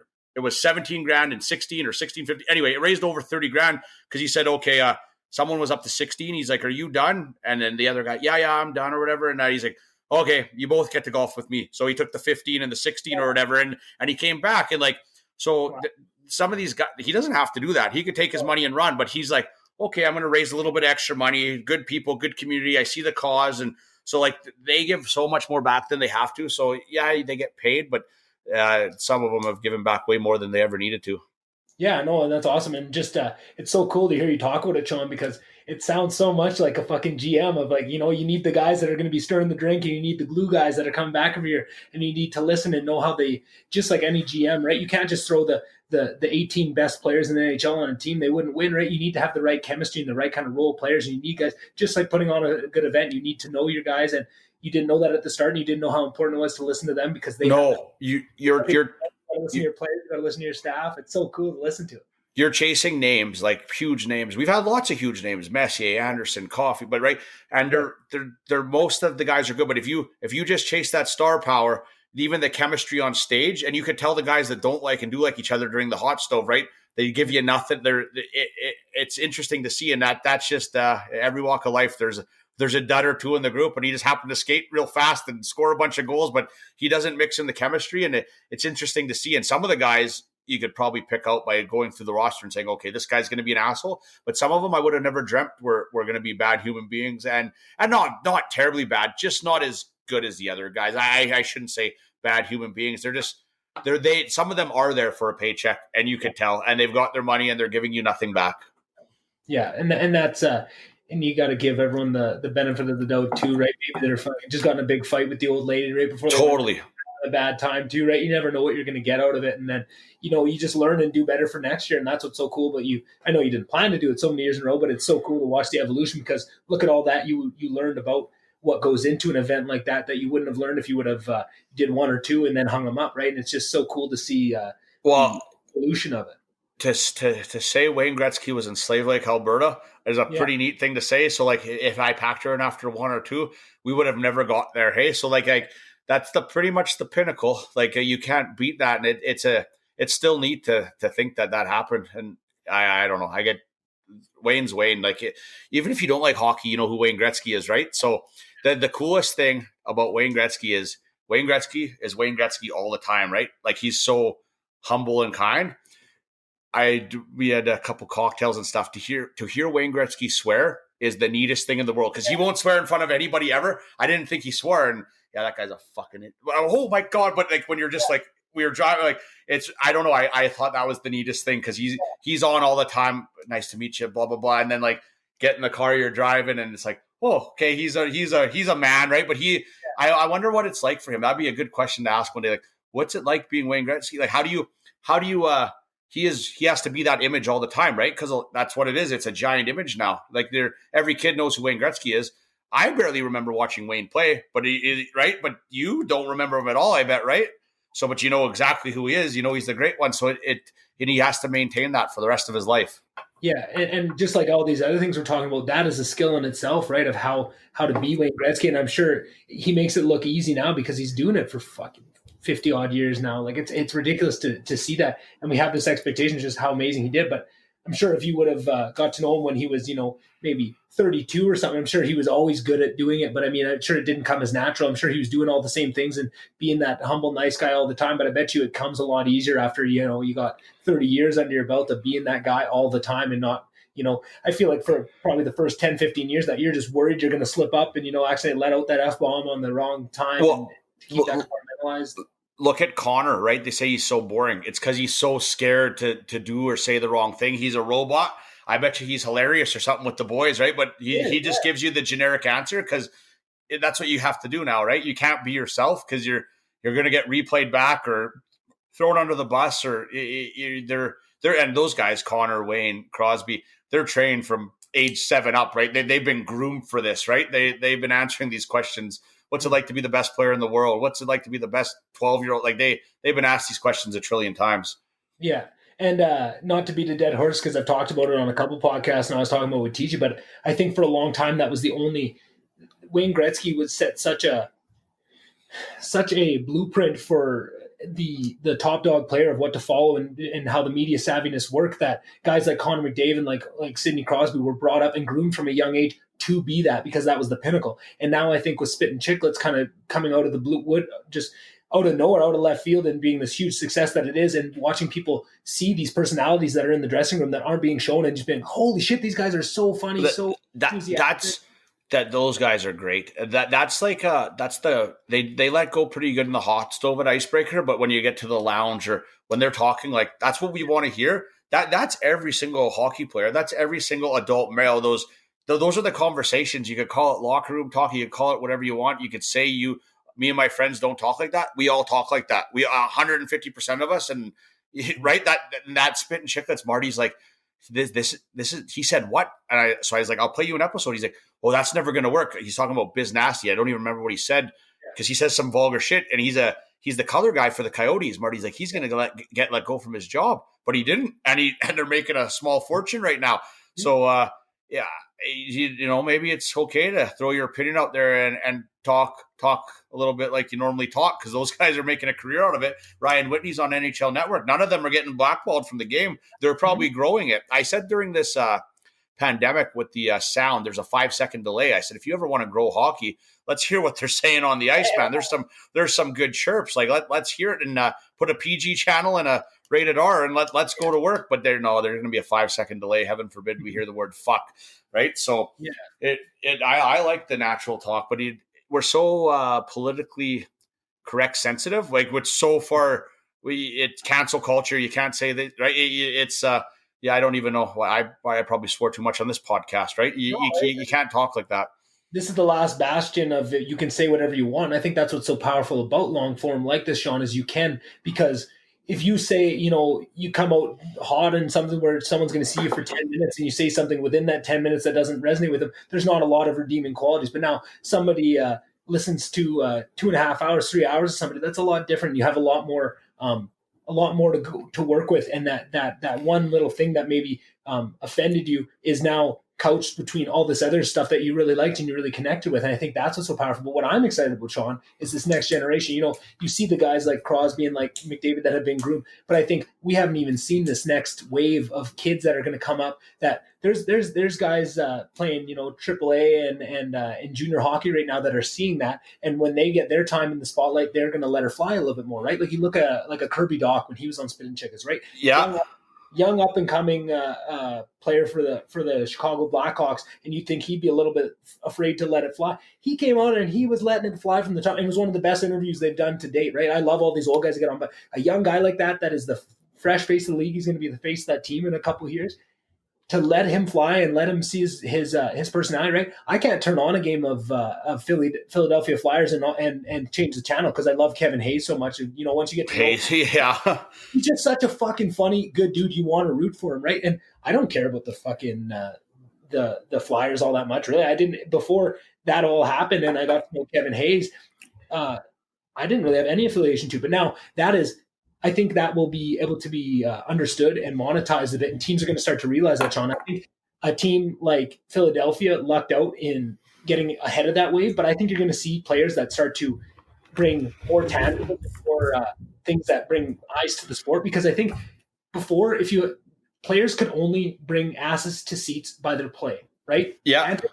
Antics was always shoved off to the side so much that if you were bringing even if you were bringing people to games with antics, it was still looked on as bad, right? Like if you didn't go about it the right way, if it was anything other than your skill that brought people to the arena, it was looked on badly. I think that's what's changing. And then we're going to see this whole new dynamic start to blossom, and we're going to see so many new avenues. And right, it doesn't mean you can't take the Crosby route and the Wayne Gretzky route. And it's not to say that there's anything wrong with that. But I think the more options you have to find what fits for you and make that your dynamic instead of just being forced to follow one, I think is exciting. I think we're going to see a whole new generation. And through hockey, there's always been characters, but mostly they were kind of either fighters or goons or role players, like a Tiger Williams, Shawn Avery. There hasn't been too many stars that are out there, like a Jeremy Roenick. There's a guy who brought some crazy shit, but also scored 500 goals, right? But the other guys, the Gretzkys, and you go to this generation, Jonathan Toews, they're also professional. But I love seeing, I'm Alexander Ovechkin's a bit of a character for probably the greatest goal scorer of all time. There's compared to what he would be. Yeah, like he's not Sid. He's a little bit out there. He might be an idiot, but he's out there. He's fresh. He's fun, right? So I'd love to see everyone have their personality shown, not just blah. Yeah, exactly. And I think a perfect example is kind of what you already said, Shawn, of, you watch Connor McDavid, but then every once in a while there'll be some little piece of content where they'll catch where he doesn't know their film or something, and you get to hear the true Connor, and he is funny as shit and one of the boys and stuff, and you can tell it's underneath, and that's just what I get. Oh man, I would take that 5-minute clip that he just accidentally was real for, and you got so much out of it and learned so much more about who he is than 3 hours of whatever scripted content that comes out in all these other forms, right? Where he knows he has to be on in that. And I think just more opportunities for that. And I think Spit and Chicklets kind of has the game cornered right now, but I think we're going to start to see more and more people do it because there's infinite room. It's not like because they're really big doesn't mean somebody else can't start them, right? It's free to start a podcast or free to start. It doesn't even need to be a podcast. It could be a YouTube channel. It could be whatever you want, right? Well, I don't even know what the point of in between periods interviews are because they're just stupid. Yeah, obviously we got to get the puck in deep too. Like it's just such a generic blah. Like there's no personality in hockey compared to like a football or a baseball where those guys just say whatever they want, and some of them turn into memes. But it's getting shares and likes, right? It's growing the sport even more so than it is. Mm-hmm. And I think people are starting to take notice too of in the MMA world, it was very much different, and it's not apples to apples because it's a single sport compared to a team sport. But you see these fighters that can blow themselves up, right, by just showing their own personality, their antics, right? Whether it's a podcast or whatever they do, their social media, if they show they will get people that support them. That has nothing to do with their skill. It's just about how much people fall in love with them and who they are as a person. They will follow them. There's these fighters that skill-wise should not even be in the conversation or probably even in the UFC, but people love them so much that they'll give them the right matchup on the show. And I just think that lots of people are realizing this of, man, this guy is, talent aside, is bringing in 1 million viewers to our broadcast. Like, this is ridiculous. I think we're going to start to see that in some other sports too. Of why are we pigeonholing ourselves to just the talent of our sport when there's so much personality around, especially a sport like hockey where it's chock full with personality that you couldn't shake a stick without hitting the funniest fucker you'd ever seen, right? Like it's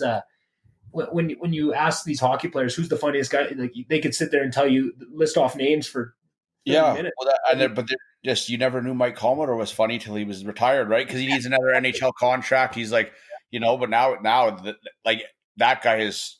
I could listen to that guy talk all day about anything. He is hilarious. Yeah, exactly. And it's just about opening up the doors so you give the opportunity, because now you don't want it to be the other way where everyone's forced to do that, because some people aren't comfortable putting their personality out there, and they are more comfortable kind of doing the more of the reserve role. But I just like the idea of having multiple avenues so that we're not forced to, right? It was kind of the anomaly. Any personality or attitude was an anomaly in the league. And I feel like it's just going to become the norm where if you want to, you can show it. And I feel like that's going to be an exciting time for the league. And we're going to see some really cool shit in the next couple of years where we're going to get a little bit more of a peek behind the curtain. I'd love to see that. I know enough negative about Gary Bettman that basically like Marty McSorley, he's not going to be a fan of Gary Bettman. He blackballed him from the league, right? I've heard enough negative about Gary, but he has, he kept the Oilers and Edmonton. There's been some good too, right? But you get back to that old young thing. Time for a new regime, right?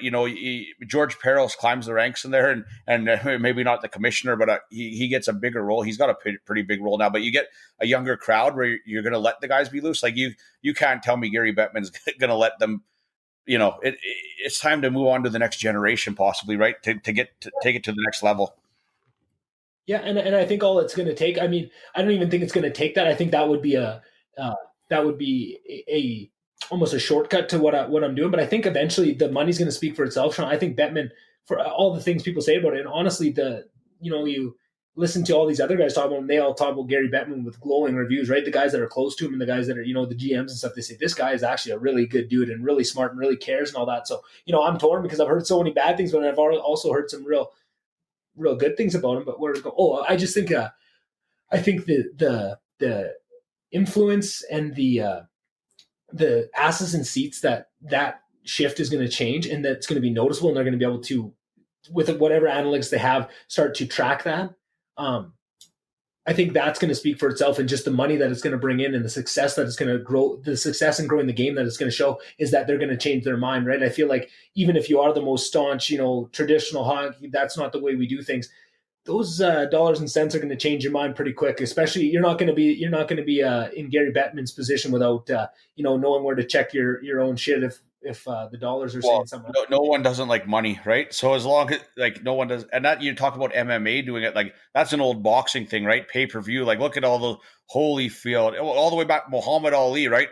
It's a show, right? Half of it's a show. So that you put on a show, you get some hype, and some of the look at the Oilers and Flames this year, all the chirping, like that was hype. We were into it. Like the Battle of Alberta had been dead. Oh, we're playing Calgary. Well, who cares? We both suck.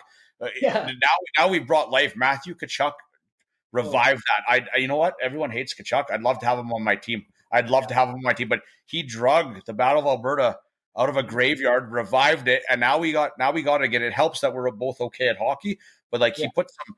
The game could be boring. Tkachuk drags his teammates into the game. I'm bored. I'm going to slew foot somebody. Well, now they got to go fight, and that guy. I like that kid. Yeah, I hate him, but I'd love to have something like that in the Oilers. So now the Battle of Alberta is fun, and lots of it's what's happening on the ice, but they're chirping, through interviews and stuff. They genuinely don't like each other, so that's fun. Yeah, and it was so much fun for the fans to be able to get back into it too, and and go back and forth, and all the memes you saw pop out, and all the funny shit that came out in the videos that people put up buying billboards and shit. Like that shit just gets me so excited just to see the game expand itself into other areas of life and to be able to see it. So yeah, no, that's that was so exciting to watch that rekindle. It was great.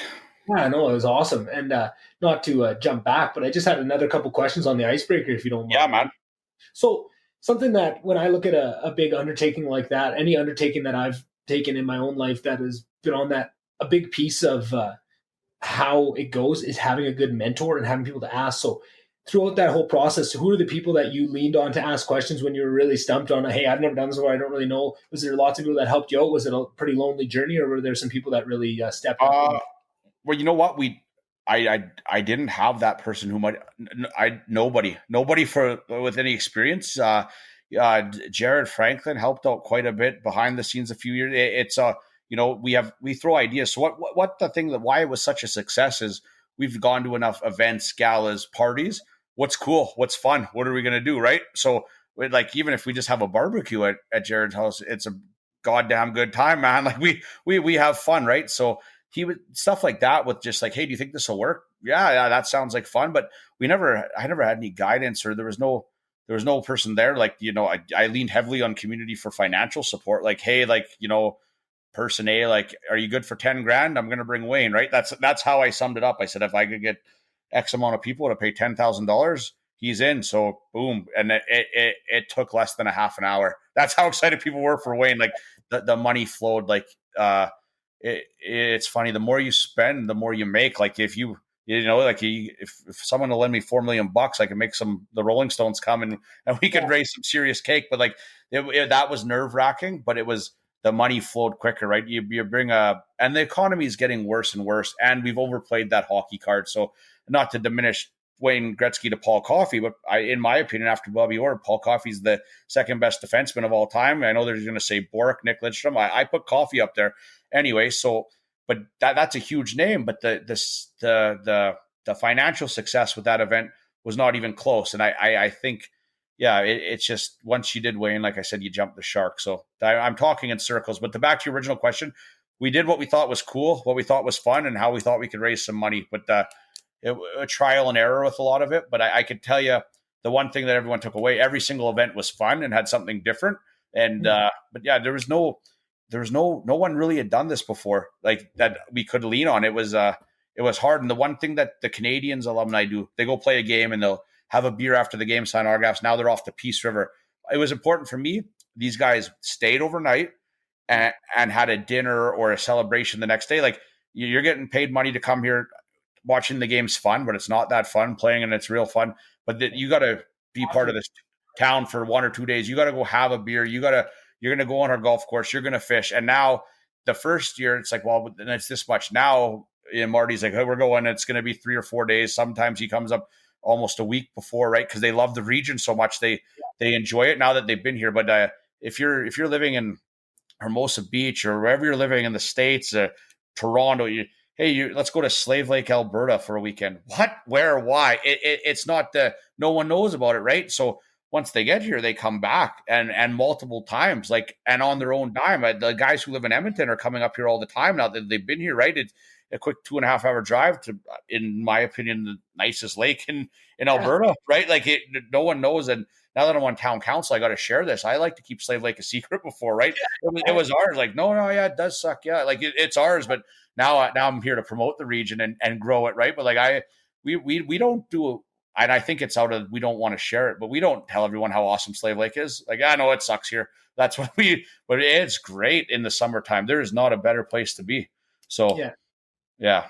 No, that's awesome. And anytime you take on a huge undertaking like that, it's going to be a roller coaster. There's going to be some really high highs. There's going to be some really low lows. And I'm always interested when someone does take an undertaking of that, what were some of the lower times? What were the times when everything was going wrong and you thought, holy shit, this might not even work this year? What were some of those moments for yourself where you kind of thought, holy shit? So it was still working. So you got Wayne there. And so we're used to having 300 people, right? Because that's the capacity you could fit in. Like, I think the Slave Lake Inn's 220. We're under 300 because that's all you could fit in any places in Slave Lake. Well, so we had to go to the MRC. So we sold out the floor. There's 1,000 tickets gone. We couldn't fit one more legally, right?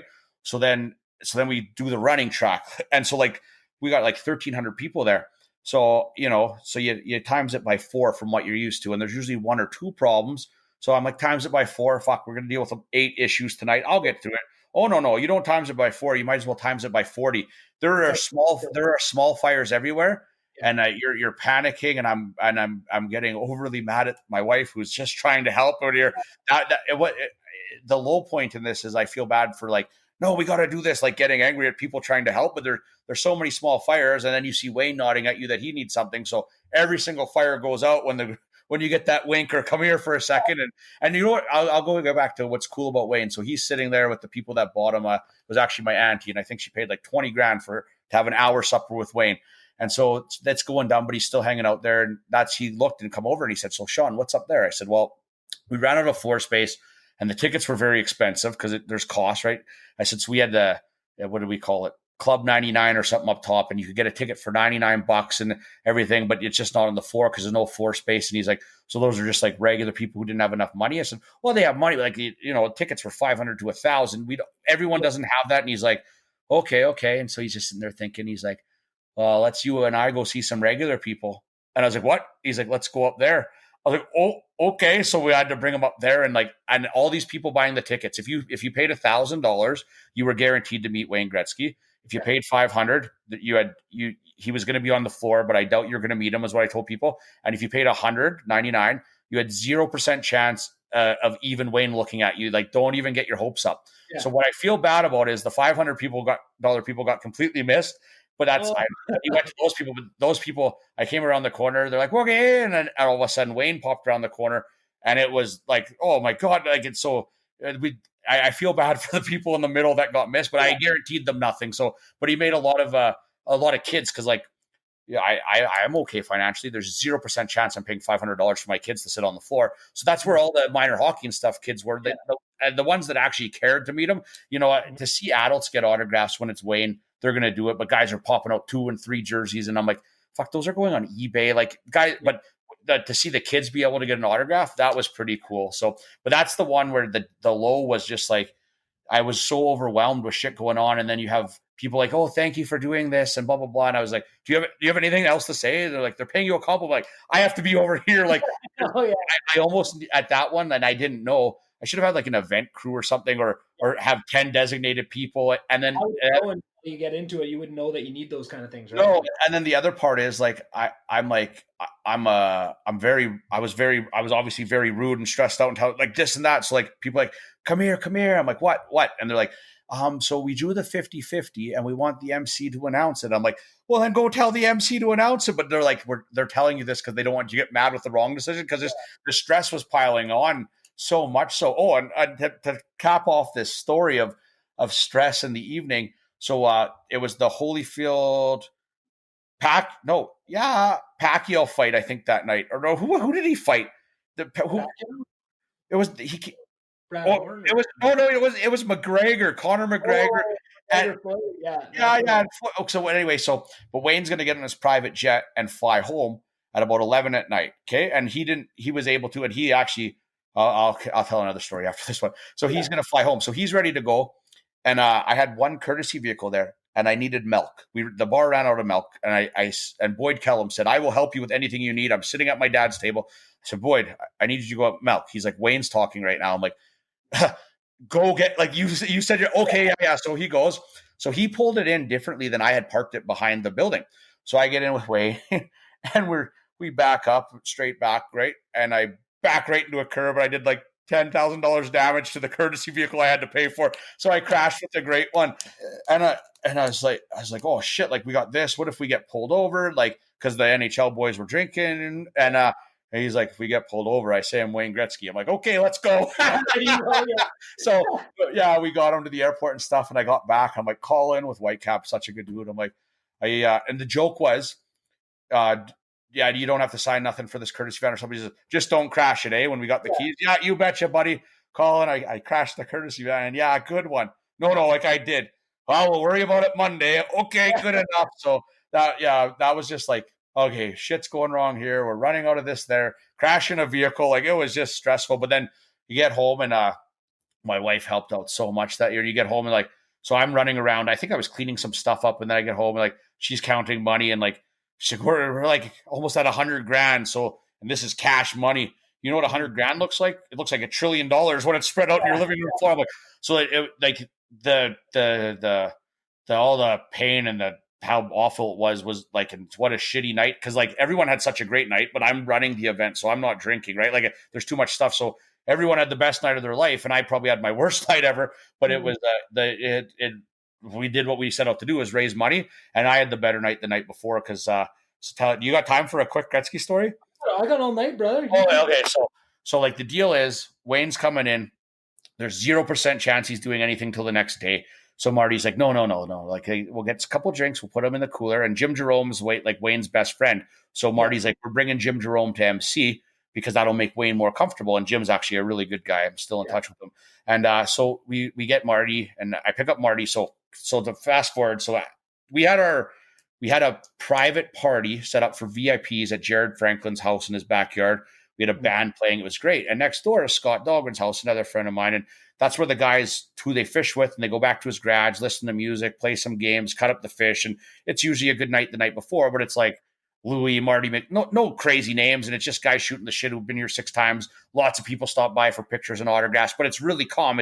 It's Marty, Louis, Chris, like nothing, great guys, but it's not Wayne Gretzky. So Marty says, we're going to get Wayne. We're going to get him back to Scott's garage, and we're going to get him over to this party, right? And I'm like, oh, well, look, you do what you want. And Jim Jerome's like, Wayne's not doing nothing. He told me. So we pick him up at the airport, and I said, hey, Mr. Gretzky, I'm Shawn Gramlich. He's like, oh, you're the guy running this? I think I said, hey, Wayne, I'm Shawn Gramlich. You're the guy running this? I said, yeah. He's like, it's Mr. Gretzky, or the great one. And I'm like, oh, he's like, I'm joking, man. So I'm like, okay. Right away we hit it off.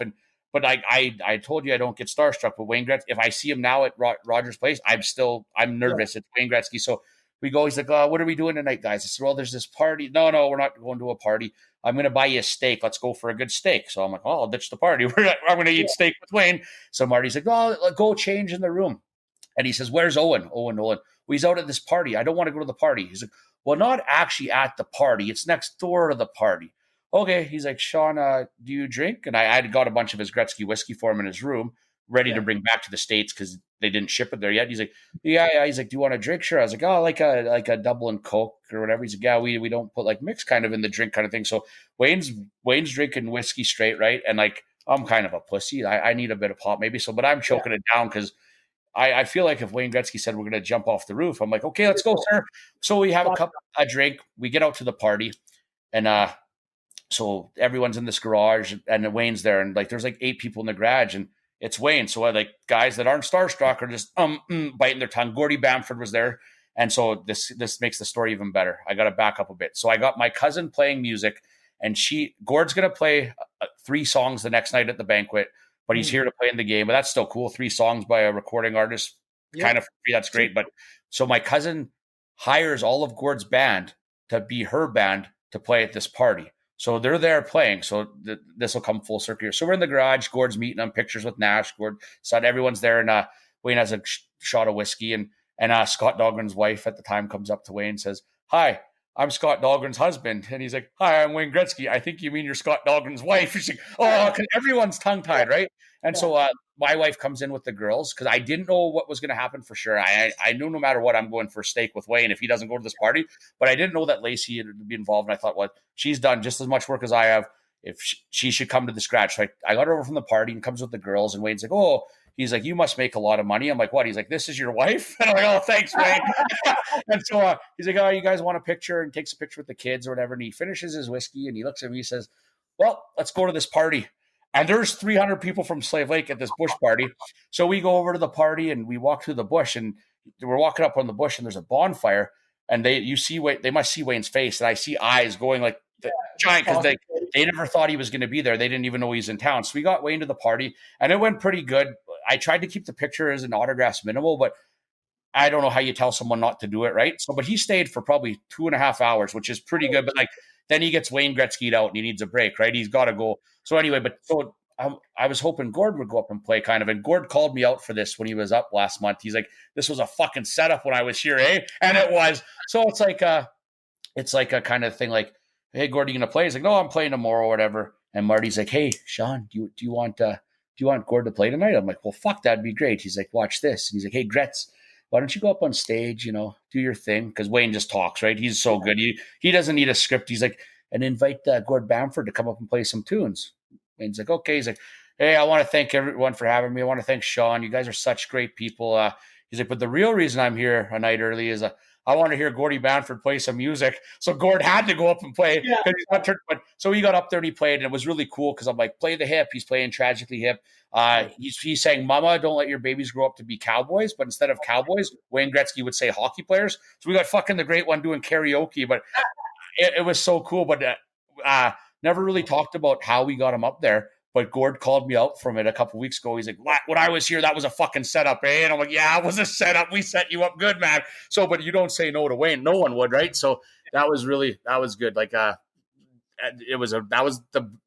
banquet was probably great for everybody else, but that was my stress load. The night before was so cool. And I was having a few drinks and having fun, and there's no stress. It's in the backyard. I just had to make sure Wayne wasn't totally mobbed, and people started to come in droves because it's Slave Lake. So he's like, hey, I got to get back to the hotel. Completely understand. Didn't know you'd be here for 2.5 hours. Like, we'll get you back there. So yeah, that's pretty good. That's Wayne at his finest. He's sealing the deal, getting Gordy Bamford to come up and play music because he knows like his like he could run the rest of his life off autographed jerseys. His signature's currency, man. Like his name is what he does. Whatever he wants. He just owns the world, like North America, I guess. His winery is a fucking beautiful place. The whiskey just on the other side is so beautiful. I went there a couple of years ago and just amazing product. And just, man, he can't touch anything without it turning to gold. Hey, no, like he's like, I don't know the whole Wayne Gretzky story, but I don't think he'd invest 1 cent in anything. I think he's like, yeah, you want to do this? Let's throw my name on it, right? And I own 99% probably, but even like Gozer Ranch down in Idaho, Coeur d'Alene, Idaho, he's got a place there, and then now all the NHL guys get places there. But he, if it's like the Gretzky effect, if you build, they will come. So yeah, that's awesome. That's awesome. So then hearing you, is that kind of how you got into the idea to do a concert, and then how much different was it all those skills that you learned putting together those icebreakers all the time, how much did that transfer to the concert? What new problems came up? Uh, so what, a little bit of not new problems, just different things. Like you hear of artist riders, the guys that came were great, but all of a sudden now you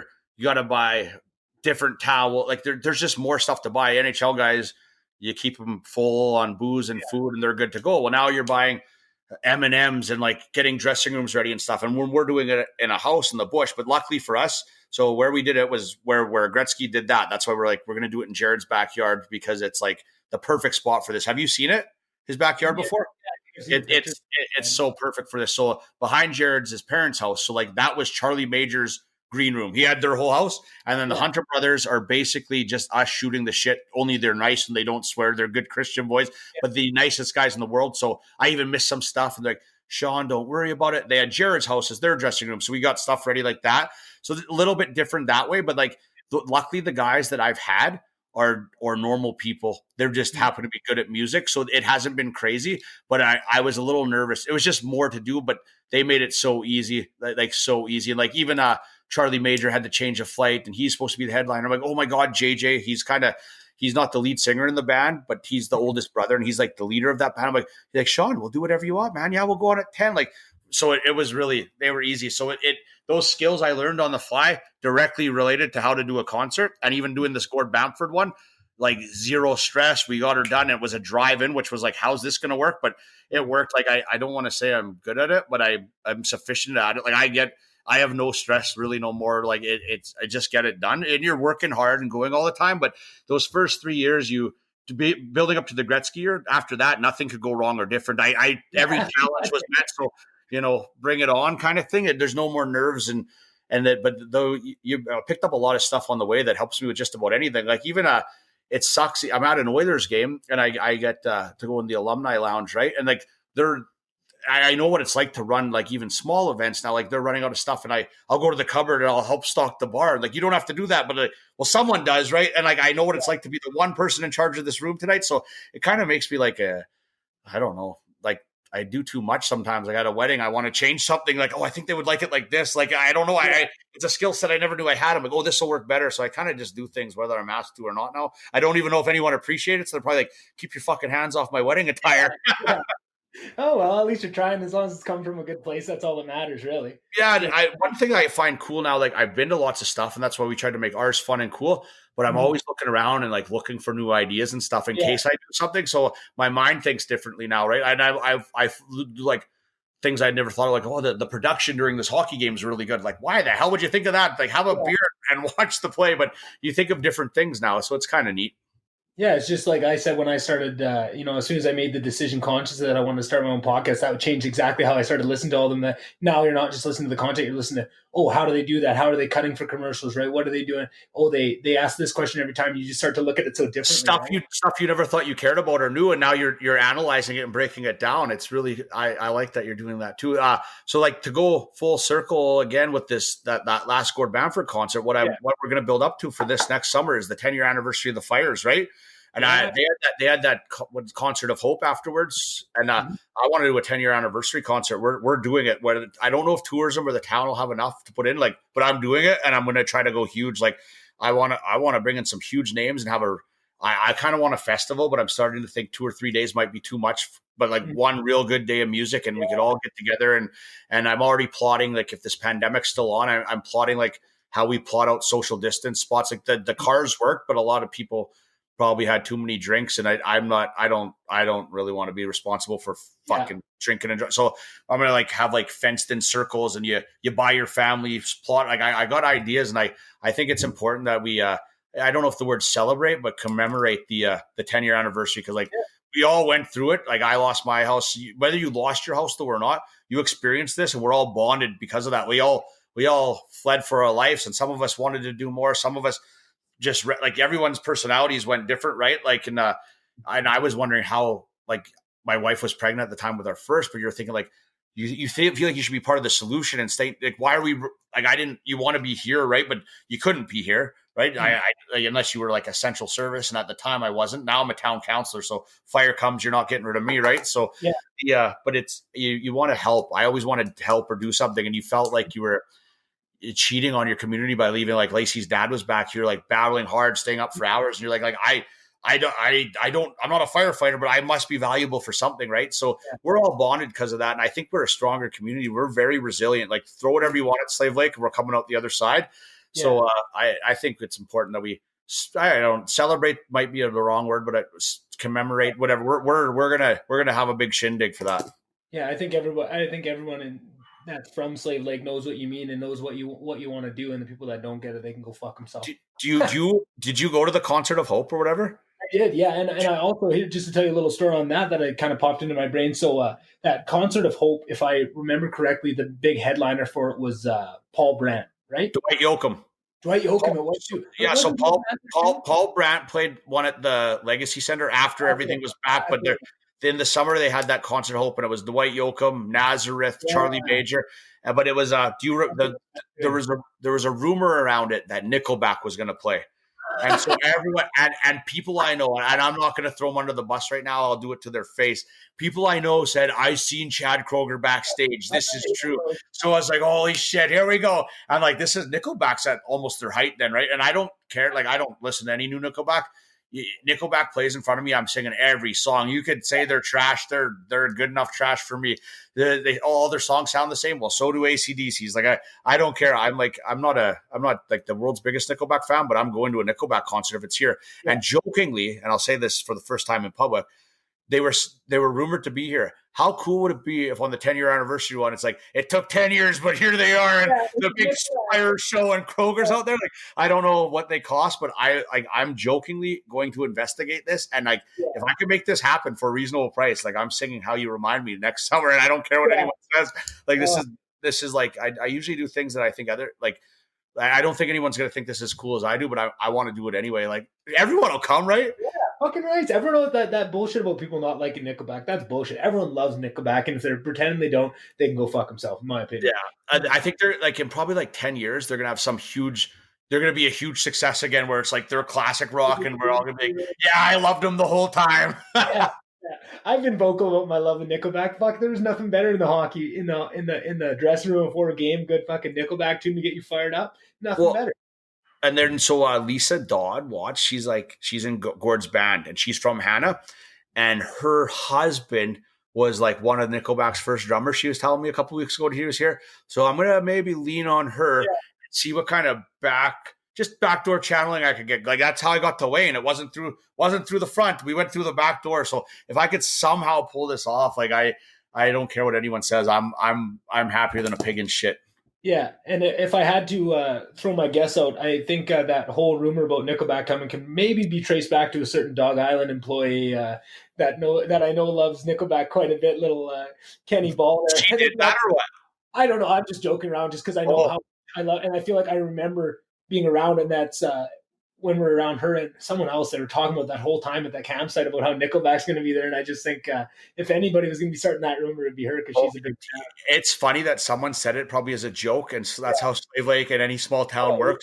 And people that they guaranteed saw them backstage. And I'm like, okay, they saw him. Like, we're going to do, like, let's get close because he's coming. They saw him, and I'm like, we're such idiots, man.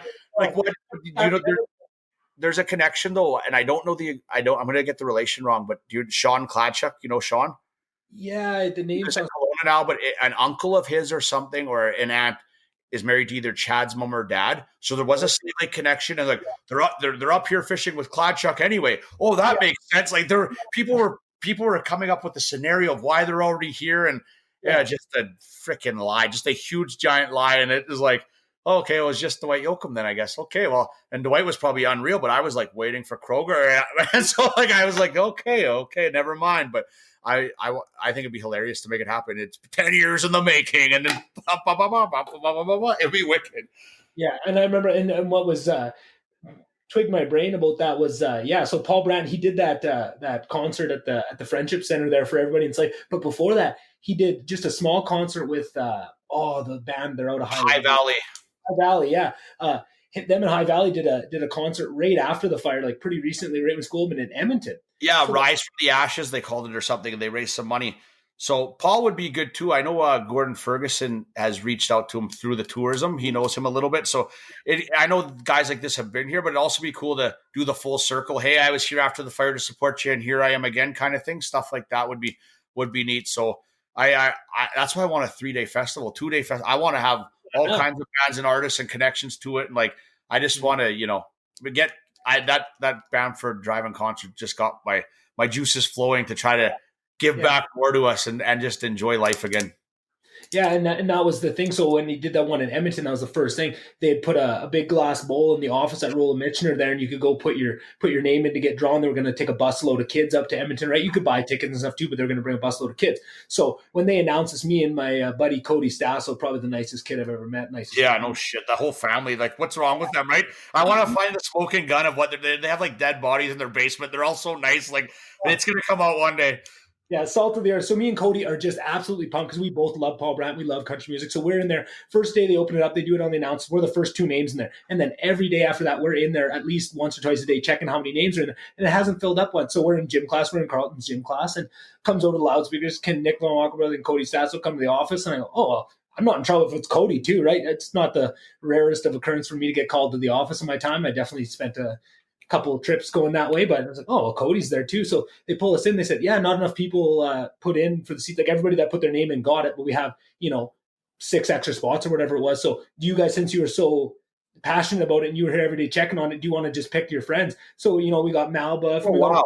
So we got to pick up. So we had the best time driving down there. Oh, just had so much fun at that concert. And it was all for us. And we had just gone through that whole traumatic experience, right? Like so many people lost their homes, and then to go do that, it was such a cool experience. And then just to have that, and it was such an intimate show where you're right down there and they're coming up the aisles. And it was just, I just remember it so well. And it was just such a cool experience that he did that. And then not only did he do that, then he came and actually did another concert. And so like just the amount of, Alberta pride he had to come back and do that. It was just so special for me. And I just wanted to tell that little story because I just thought it was very cool. That's wicked. I love it. I just like good things, right? Good karma and stuff. Like Paul Brandt gives so much back. That guy's he probably gets so much back, right? If you're a good guy, good things happen, right? So I like that story. Yeah.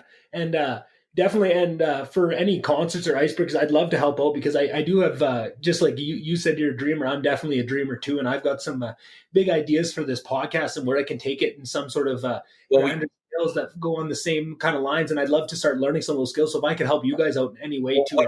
What you need to do, and I'll put the offer there out now, like as soon as we're doing like an icebreaker again, like you come up here, you record, like I'll give you all 8 celebrities, like, I think we talked all your podcasts are so long, but they're so entertaining, but like take a half hour of each of their time and make one podcast, right? And they're such good guys. And I think that would help you and they might help them, but whatever, come up and we'll do something like that. It would be really wicked.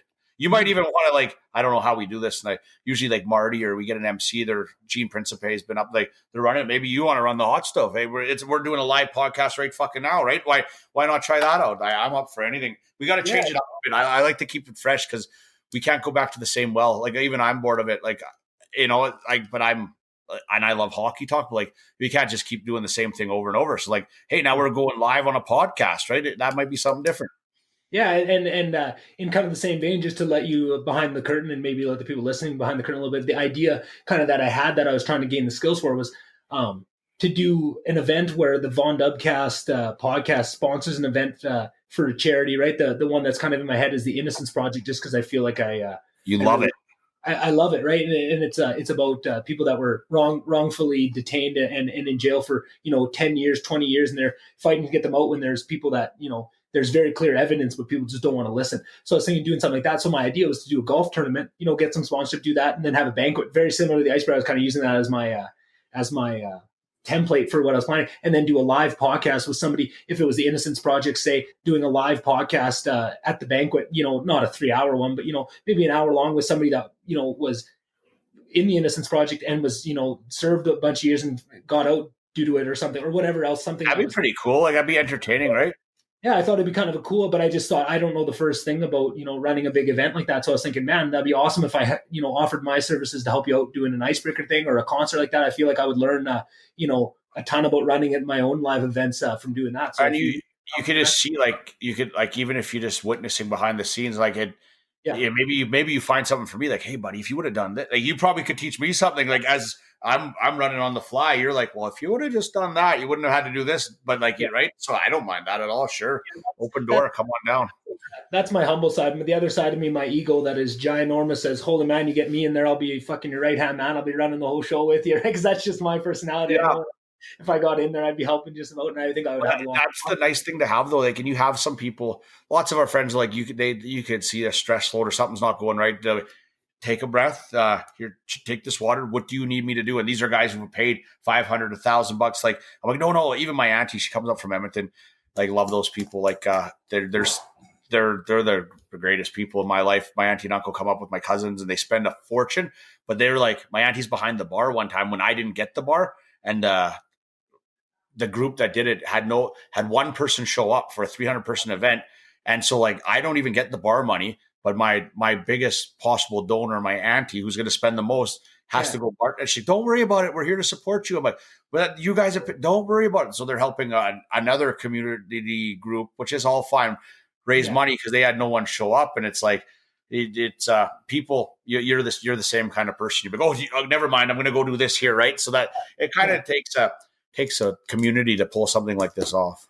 Exactly, and that's what it just shows the strength of what Slave Lake is as a community, right? These kind of events wouldn't be possible without the kind of community that keeps the guys wanting to come back, right? You can call it the lake, you can call it the golf course, you can call it whatever that keeps these guys coming back, but we both know it's about the people and it's the community itself it's that atmosphere that makes these guys want to come back and makes this all possible, right? If we didn't have such a strong, amazing, resilient community that we do, none of that would be possible, right? We're biased because we're like I love but guess what? You are right. Other places have lakes and golf courses, and they love them too. So that I really like what you just said. It's not just what our amenities; it's our people, and that's true because like Marty will call me and he'll be like, "What's so and so's number?" I'm like, "Well, I just want to check in on it." Like then he'll reach out, and I think he has a list of, I talked to this guy, and he'll reach back out, and because he knows he's coming back, and it makes them feel good. And I think he generally has some friendships brewing on the side. He's cheating on me with other people in Slave Lake, but no, it's good. That is an excellent point. We do have good people here. Mm-hmm. Yeah, I know. And I feel like that's, if we didn't, you wouldn't see that type of trying to build those relationships, even on the side with nothing to do with the icebreaker event itself, or, any of those things. They just enjoy it. And that's, I think, it's just really beautiful and just makes me so proud of the town that we grew up in, the community that we grew up in all the time. Did we miss any other stories that we missed or anything we didn't dive into? I don't know. I love it though. I can't wait for episode 2. Like, give me 3 more months. I'll do something else, and you can ask me new questions. I really enjoyed it, and I after listening to some of them, I'm like, oh, this is going to be fine. But it was even better than fine. It was great. I loved it. I enjoyed talking to you. So it was like, yeah, it was great. That's awesome. That's exactly what I hope to get out of it. I feel like the biggest thing is it's this weirdest dynamic because I get so worried about asking someone to be on and, them taking time out of their day to do it. And if everything isn't right, and, you have to troubleshoot a few things, I get so stressed out about it. But then I have so much fun, and almost to a T, every person said, man, I had so much fun. I really enjoy that. And I know that they're going to enjoy it if I can, but I can't let myself think that they're going to enjoy it because then I won't work hard. I don't know. It's something fucked up. I'm still working on my own reasoning why I do this, but I get so stressed out about something, even though I know they're going to have fun. I know I'm going to enjoy it. I know they're going to enjoy it, but it almost seems like it's too full of yourself to pretend that. Yeah. And you don't want to be like, listen here, Shawn, it's going to be great. Like you can't you said, oh, it's on, but you probably want to be like, listen, dude, you're going to love it. Like, but you got to be honest and you don't want to, you don't want to sound like a cocky prick when you're trying to get someone to come on. Right. So it's really easy. So now you should put out references. Hey, talk to these 5 guys that were on. They'll tell you it was great, right? So yeah, well, it'll grow at its pace. That's exactly what it is, and that's what's so exciting about this is just I don't have to worry about how successful or not successful. As long as I'm enjoying it as much as I am, that's what's really important. And like you said, we just killed fucking 3 hours just bullshit, and I enjoyed it. It's fucking best night I've had this week, right? It's so much fun.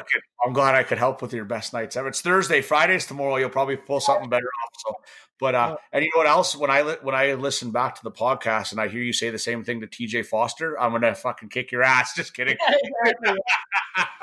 No, but yeah, it's a lot of fun. I enjoyed it. I think you're onto something here. You're going through all different avenues, right? You're not a hockey podcast. You're not a politics podcast. You're exploring everything, which is I know that's what a lot of podcasts do, but they're like I shouldn't say any of the good ones because I don't know every podcast. Most of the good ones are celebrity based, right? There are other celebrity podcasts. You're hitting every walk of life here, so that works really well.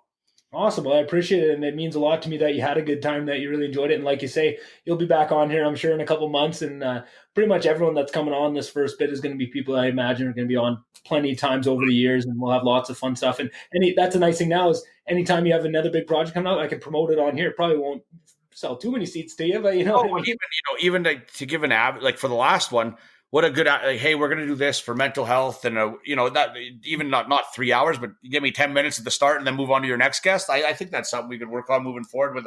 Probably all your guests might have something for you, something small smidgen they want to work into your rotation here.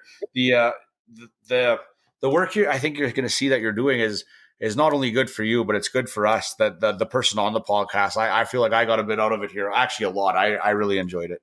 That's awesome. And that's what I'm really hoping to. I think I always had a kind of my mom was always a therapist and a psychologist growing up. And I feel like I really, resonate with that. And I like to help people. I think I always saw that and I always really appreciated that, of being able to dive into somebody else's mind and help them see things a little more clearly, or it's always easier with a third person perspective. And I feel like just with the journey I took, I would have had to do a lot more schooling and go down that path. But this gives me a little bit of opportunity where I don't need to have any science to back it up. But if I feel like somebody got something out of it, or that I helped somebody, it's a great feeling. You go, that's all you need, right? Was there any part of you when you started this that were like, I know there was nerves, like, am I going to be good? That's perfectionists and guys who want to succeed. That's what we're always going to think, right? But was there any parts like, people are not going to think this is cool, or like, what's Nick doing? What a loser. He's starting a podcast. Like, what is this guy doing? Was there any of those, were you apprehensive to do it because of any of like what people might think?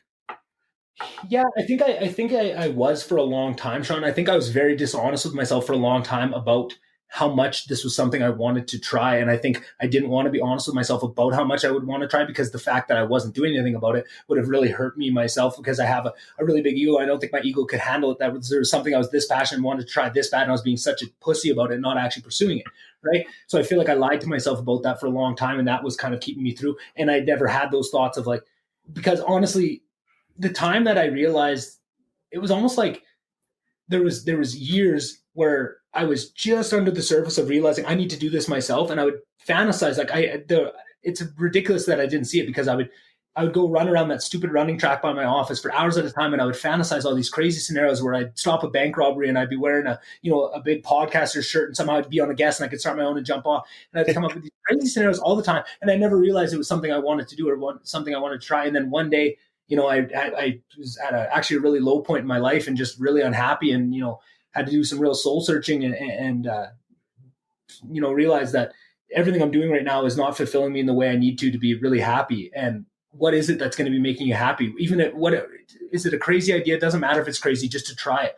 And as soon as I flip that switch of, I think I really want to try my own podcast, I think I got to, just try it. Everyone talks about how it's just a grind. If you stick at it, you'll get better at it. And it's a skill like everything else. Let's just try it. And I feel like from the moment that switch flipped in my head, there was no option. There was no second guessing. This is going to be terrifying. I'm going to hate this. My stomach's going to feel like I'm going to throw up, by all those things. But never once was it, oh, this is not the right path. As soon as I decided that, it was, oh, this is the right path. I feel really confident in this. And also I feel like my whole life I felt deep down, I never want to admit it, because it's kind of that cocky thing that I never want to admit. I can do anything, right? Like if I really put my mind to it and I really want to do it, I can do anything I want. And I feel like people are scared to admit that, but I feel like that's a powerful thing. And I feel like I got that, everyone's talking about how privilege is a bad thing, but I think I got that from having such a loving family that supported me so much. I think, it's a skill, or not a skill. It's a privilege to have that in your life, to be able to. You have like that quality, and whether it's skill, you have that your ability to tap into that, right? That you're able to do that. Yeah, I like that. Is there like did anyone give you any beef? Like, hey, I don't know if this is the time, or hey, focus on work, or anything like that? Yeah, I think for me, it was, everybody's been super supportive throughout the whole thing, and to differing levels. And I think some of the biggest things, people that I've never really talked to, or I don't really know, or I just know, through a couple different people and reaching out, and the impact you get from those people is so nice. And the nice messages that they send you, just like, I didn't even think you would be listening, and that it's really connecting with. That goes a long way. I feel like less so than people being actively negative about it. It's people that I feel like, and this is all comes back to myself, it's people that I feel like should be more positive about it, and they know me well enough that they shouldn't be second guessing or just like, oh, I hope it turns out well. They should be, oh, you're going to kick at, right? And I feel like, but that's all, it's nothing anybody's ever done. They've all been supportive, but I think it's just where I see it, I see negatives and things, oh, you're not supporting me enough. But I think I try to take that a lot of the time and go, oh, you'll see. Oh, just wait. Yeah. You'll see, right? And I try and take it as fuel to just want to get better and to prove them wrong of, oh, you know, you're supportive, but in the back of my mind, it almost sounds like they're saying, oh yeah, like, hey, all power to you, but I don't think it's going to amount to much. Right? Those people make me succeed more because I get a lot of home support, friend support, and I just about everyone. Hey, you're really good at this, and it's like, I think you should try this, and sometimes like you're nuts. Like I don't think I'm good at that, but that stuff it makes you feel good. But it's the people that say this guy's a fucking idiot. He will never be a town councilor. I'm like, well, I'm a town council. I'm going to make this happen because you said I can't, right? Like, don't tell me what I can't do because that lights a fire and makes me want to do it. Like, and now that I'm saying this on a live podcast, people are going to really fuck with me, and I'm going to start doing shit I don't even. Well, I'm going to tell him this, and then he's going to do that, and I probably will. Like, I don't like being told no. I never have, and if you say I can't do something, I want to prove to you that I can, right? So, it's it's I don't know. Maybe that's a character flaw, but I use it to my advantage. Yeah, it's all about how you do it, right? Flaws there aren't flaws; they're just things that are personal to you, and if you can use them the right way, they can be a skill, right? And I think that's exactly. I think I'm the same way, Shawn. I think I look for that a lot of times is for people to, but I feel like because nobody has come out and out, at least to my face, and said, "Oh, you're not going to do this," I don't have that, so I feel like because I don't have that, I'm now looking for what I can turn into. That kind of the Michael Jordan of what can I turn into fuel, even though I don't have my way. What can I turn into it, right? And it's those people that I feel like you should know me well enough to trust that I'm going to turn this into something big, right? You should be more behind me, even if they are behind me, right? And I'm trying to turn that into fuel. I feel like it's a little bit healthier fuel. I'm trying not to come at it from a place. I feel like so much of this, I just need to be coming at it from the best place of happiness and trying to help people and compassion and try and keep some of that out and just keep that just personal to me of just my own and not let that leak into the actual content itself. Because I just feel like so much of this of what really comes across in all those, I've listened to fucking tens of thousands of hours of podcasts and all different podcasts. And the thing that really rings true between all of them of more than the content, more it's the, because it's such long form and you're in their ear, what comes across is the actual character of the person, right? You can't listen to a couple hundred hours of someone and not really get in touch with their character. And I feel like the more honest you can be from the upfront and the more you can show that, the quicker people are going to buy in, the quicker people are going to, it's one thing to listen about a cool subject, but if it's not people that you don't have something to draw you in, to pull you into it, right? If it's not a big guest, if it's not something else, you're not really going to connect with it. If it's someone that you've really connected with on all these other subjects and you've built this rapport and you really feel like you trust who they are, now you're willing to go on these journeys to these topics, right? Maybe somebody is an older person. They'd never listened to a video game, a professional video gamer that I got on the podcast one day, right? But if you've gone through 50 podcasts with me on politics and all these other things, and you trust where I'm coming from about it, that'll maybe give you that extra, well, I'll give it a shot. That was with lots of podcasts where I'd only listen to the ones that really connected with me. But once you connect with the person, it doesn't matter who's on because you just want to, have your time to sit down with that person and have a conversation for 3 hours. Some of the ones when you have no interest in the subject are the most interesting at the end of it because you learn about the subject. Like, oh yeah, I'm going to listen to every hockey podcast, and I still am. But like, I already know everything I need to know, right? I'm looking for a good laugh from one of the boys now, some dressing room talk. But like a video game person, zero interest in it. I bet I'd love it, right? You'd learn how do they tick? What right? Like So I those are some of the most interesting ones. And another thing I like to do is within reason, is listen to the other side of the political forum, right? Like if you always listen to what you do, it's just reassuring your thoughts that might not even be correct. I like to see the other side, but like we talked on earlier, and I keep saying so far left, so far right, I don't care anymore. I'll think how I want down the middle, but I always like to get every perspective and then make my decision because neither side is correct. And you said it earlier, and I love it. The answer is somewhere in that middle, right? Whether it be center left or center right, it's somewhere there. Let's work on the solution. So that's interesting thoughts. Yeah, no, and I think that's what's so cool to me is it was very much like that, Shawn, where it was a lot of just super far right or super far left, but then you feel like, where's these people? I feel like I'm so much in the middle and I have pieces of both, but there's no one representing me. Where's the people ringing my bell that lines up with my needs? And then you start to find these podcasts and it's just the regular, your average day Joe, right? This super far right and super far left is not representative of any real people, right? Or such a small percentage of what real people are. And there's this massive people in the middle. And I think that's why podcasts are growing. That's why, Spotify throws hundreds of millions of dollars at Joe Rogan to get him over there because he's in the middle and he speaks from both sides and gets people that connection. He's connecting with that middle that doesn't feel seen by either of the ends. And I feel like that is just what gives it so much power. Yeah, you don't have, and Joe he'll give his opinion, but he's not forcing it upon you. He's not rawing it, right? This is how he feels, and this his flow is pretty good with whoever he has on, right? So that makes a lot of sense. And he's also been doing. He's also done like I think he's on 1,500 episodes just on his main one, right? Not to mention all his MMA podcasts. So he's probably done 1,700 podcasts that are 2 to 3 hours long. Like that is some ass time. You'd think he's people that want to go and talk shit about. You can't disrespect just his grind and his love of the game, right? Like you want to talk to somebody that has the skill of communicating. He's done it. Not only that, and then you talk about he's a comedian on top of that and a commentator. He just has so many hours of honing the skill of communicating. And I feel like that helps you in everyday life. And that was one of the big light bulbs that went off for me of, learning some skill, right? Like you get really good at knitting. You have that one specific skill, but it doesn't really transfer to too many areas. But something like conversation, it transfers to anything. You could get any job, and if you're a better communicator, you're going to do better in any job, right? Like I feel like there's certain things that if you work on, it will be so multifaceted in its use that it's almost by not investing in yourself for those things. Like I feel this often about my typing ability. I feel like I'm such a bad typer, and so much of life is gated by your ability to type that I feel like I'm really doing myself a disservice by not really investing into typing, right? And I feel like eventually I am gonna, because I know myself. I feel like that's something that really bugs me internally, and I know that is a weak point in myself that I could very easily shore up. I know I have the complete pathway to get better in front of me. I know what I need to do, and I haven't done it yet. So I know eventually I'll probably do that. But things like that where the benefits are so high and the path to get there is so clear. Yeah. Why are you not doing it, Nick? Right? Like, what are you doing? So that's funny. Did you got to smoke as much weed as Joe Rogan? Is that your issue? Maybe. Well, maybe I think I got to start getting some more on there. If maybe I had all day to sit around, not go to work except on the weekends. If I was a stand-up comic, maybe I could sit around and smoke weed all day. It's like I've never been a weed guy really, right? Nothing against it ever my whole life, but it's like, hey, like it's gonna make you hungry and a bit tired, and I'm like, I'm always hungry and a bit tired. I don't need to enhance that skill. Like I got that one nailed, guys. I'm good here. Oh, that's funny. Yeah. Everything else, it's the way you use it and the tool. Everything's a tool. If you use it correctly, you can do good with it, or you can let it fucking ruin your life, right? Yeah, and you know what? If I would let it ruin my life, I would be the best guy at it. I'd be sitting there all day doing it, man. So no, I'm good. I'm good. I'll just stick to my Pepsis at the current moment. Yeah, exactly. Well, hey, who knows? Maybe one day I'll be that one guy getting Spotify to throw a couple $100 million at me for the exclusive rights in my deal. But that's definitely a couple years off, and I got a lot more enjoyable conversations between now and then that I'm going to fucking have a good time doing. And I got to just concentrate my worries on that. Well, don't forget about the rest of us when you hit it big, man.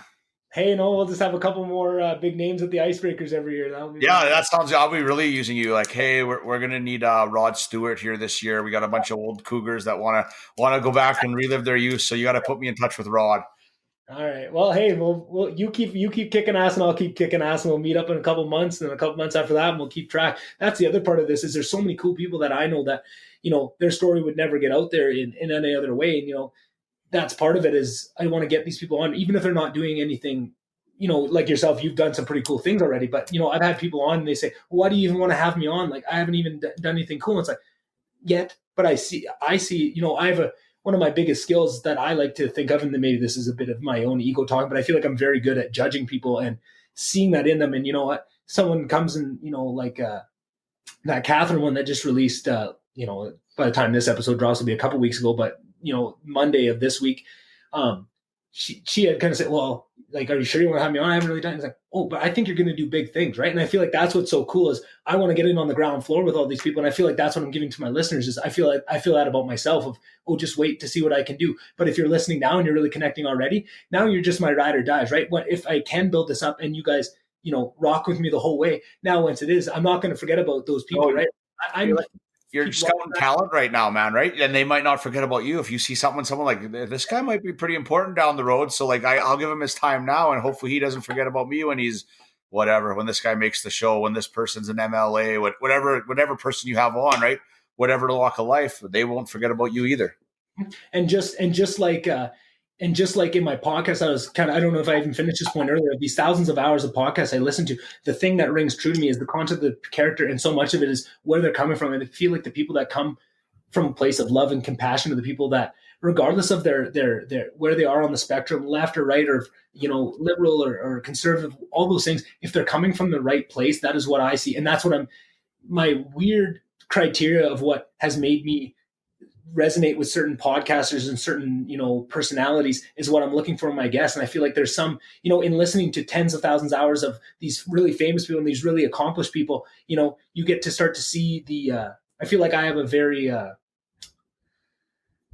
eclectic mix of people in my mind and the values that they hold. And I feel like that has given me a unique place to look for what I've seen in all these other people. Like, I feel like in those tens of thousands of hours of podcasts I've listened to, that whole time I didn't know I was doing it, but I was cataloging the things I like and the things I kept hearing that kept coming up, like the meditation and those things I categorized that are these certain values that I'd seen all these different people in a David Goggins and a Joe Rogan, in a Lex Friedman, all these people just, there's certain things that I look for that in the people. Maybe you haven't done anything now, but I see so much of that in you that I've seen in these really impressive people that eventually you will, right? And that's why it gets me so excited about creating kind of a network of people that have past guests somehow. I don't know how I'm going to do it yet, but that's always been a goal of it, because I feel like maybe the legacy of what my podcast does is just put two past guests together and they go on to make something great, right? Maybe your icebreaker and someone else's, mental health journey, put those together and they start this collaboration that blows it out of the water. Two decent things and then one real awesome thing. Or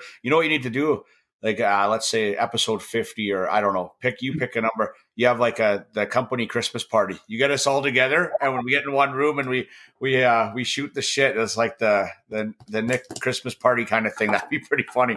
Stumbled upon another one of my big dreams too, because I've thought of that as well, Shawn, of bringing everybody together, once a year, of having a kind of a mixer of, come if you want, you don't have to, but it'd just be really cool to bring a bunch of my favorite people into a room and just see them mingle and see them get to know each other and all that. And I was thinking that, if I can get my stuff and gear enough to bring forward that idea of, like I said, that golf tournament with a live podcast at the end and stuff. And I was thinking, I can invite everyone to that, and that could be part of the thing. If you are a fan of the podcast and you've listened to these people and you've heard, I really resonated with that Catherine episode. Hey, she's going to be there, right? I can talk to her. I can, I really liked her poetry and I thought it was amazing. I'd like to tell her that. And I just think that's so cool about, opening things up that way too. So yeah, no, it's, I feel like I have so many big dreams and so many big places I want to take this. And I have this whole big Google Doc sheet with so many sheets of all these big ideas and things I want to do and places I want to take it. It's just, right now I have other things to do, and I have, work is absolutely psycho, and that's, taking up a lot of time and really dedicating it. But I'm just, cataloging everything. I may not be able to,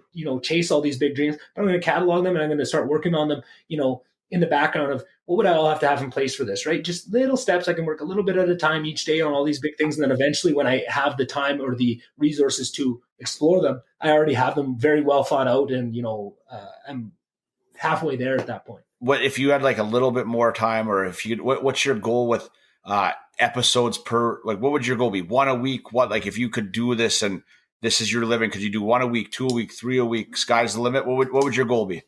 I think if there was a way where the podcast got to a point where I could support myself, I feel like I could do as many episodes a week that I needed to support myself. Like, I feel like I enjoy this so much, Shawn. I feel like I think I'd probably start to burn out if I started doing maybe like one every single day, but I think I could easily do 4 or 5 a week, right? Like, really, if the guest change from a different job or like, if you keep the guests fresh, you'll be fresh, right? If you keep doing the slave like oil field guy, well, okay, you've heard the story, it's over, right? But if you keep bringing all these different people from walks of life, you're laughing, man. You're getting something different on everybody.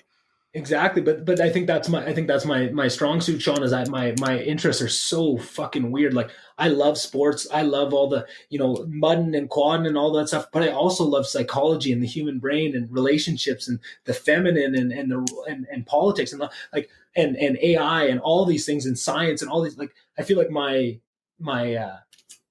interests are so widely varied that I feel like I'm really set up to do a podcast, because as long as I keep chasing things that interest me, some of those are going to line up with other people, right? They're not all going to line up. Like we said, there's going to be times where you have a video game guy on and you have a listener that's, 65 years old and hasn't played a video game in their life. That's going to happen. But hopefully if I'm doing my job right, that shouldn't matter, right? Like, I feel like so many people I know that listen to Joe Rogan, they say, yeah, I'll listen to him when, a guest comes on that I read and it resonates with me. But that's not even the point. The real point you want to get to is where it doesn't matter who's on, you're going to enjoy that. And sometimes you'll enjoy it a little bit less, but that's where so much of the good learnings are, is when you listen, like you say, to someone that is totally, away from your what you would deem as your normal interest, and that's where you get the most learning about yourself. A lot of the time, like we said, there's so much of the answers are in the middle, and if you are isolating yourself away from all these other areas because they don't seem interesting to you, there could be some real good nuggets in there that you don't know are missing from your life.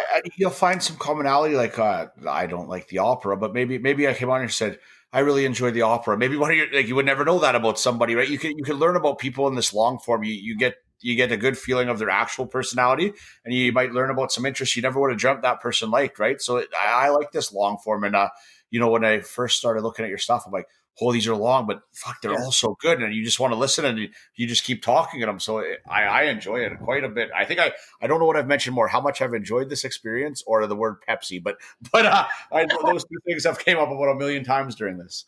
Hey, well, I've already fucking kept you for 3.5 hours. Holy shit, I feel bad taking all your time, but I'm glad you enjoyed, and definitely we'll have you on again soon here, because I think I didn't even get to half my questions I had to ask you, but I had a whole bunch more to ask, so we'll just save them for next time. And like you said, you're going to be keeping on doing stuff, and it'll be every time it'll be a new experience, and I feel like that's going to be cool for the fans to be able to kind of follow a couple other people's journeys. Hey, check in on them every once in a while, right? That's nice. It's like you can't spend 3 hours in a conversation, right? And that's what I feel like podcasts are. Even if you just have the headphones in, you can't speak, you're still part of that conversation, right? You get to sit there and be part of that conversation. You can't be part of a conversation for 3 hours with somebody and not be a little curious about how they're doing in life later on. And when you see that pop up, that's what's so exciting about getting return guests, is you get that little spark of, oh, I listened to them for 3 hours before. I was kind of curious about them. I had forgotten completely about it, but now that it's right in front of my face, for sure I'm going to jump on that and check in on it, right? Even if the person's a train wreck, maybe I'm boy, was that guy an idiot, but I want to know what that idiot's doing now. Exactly.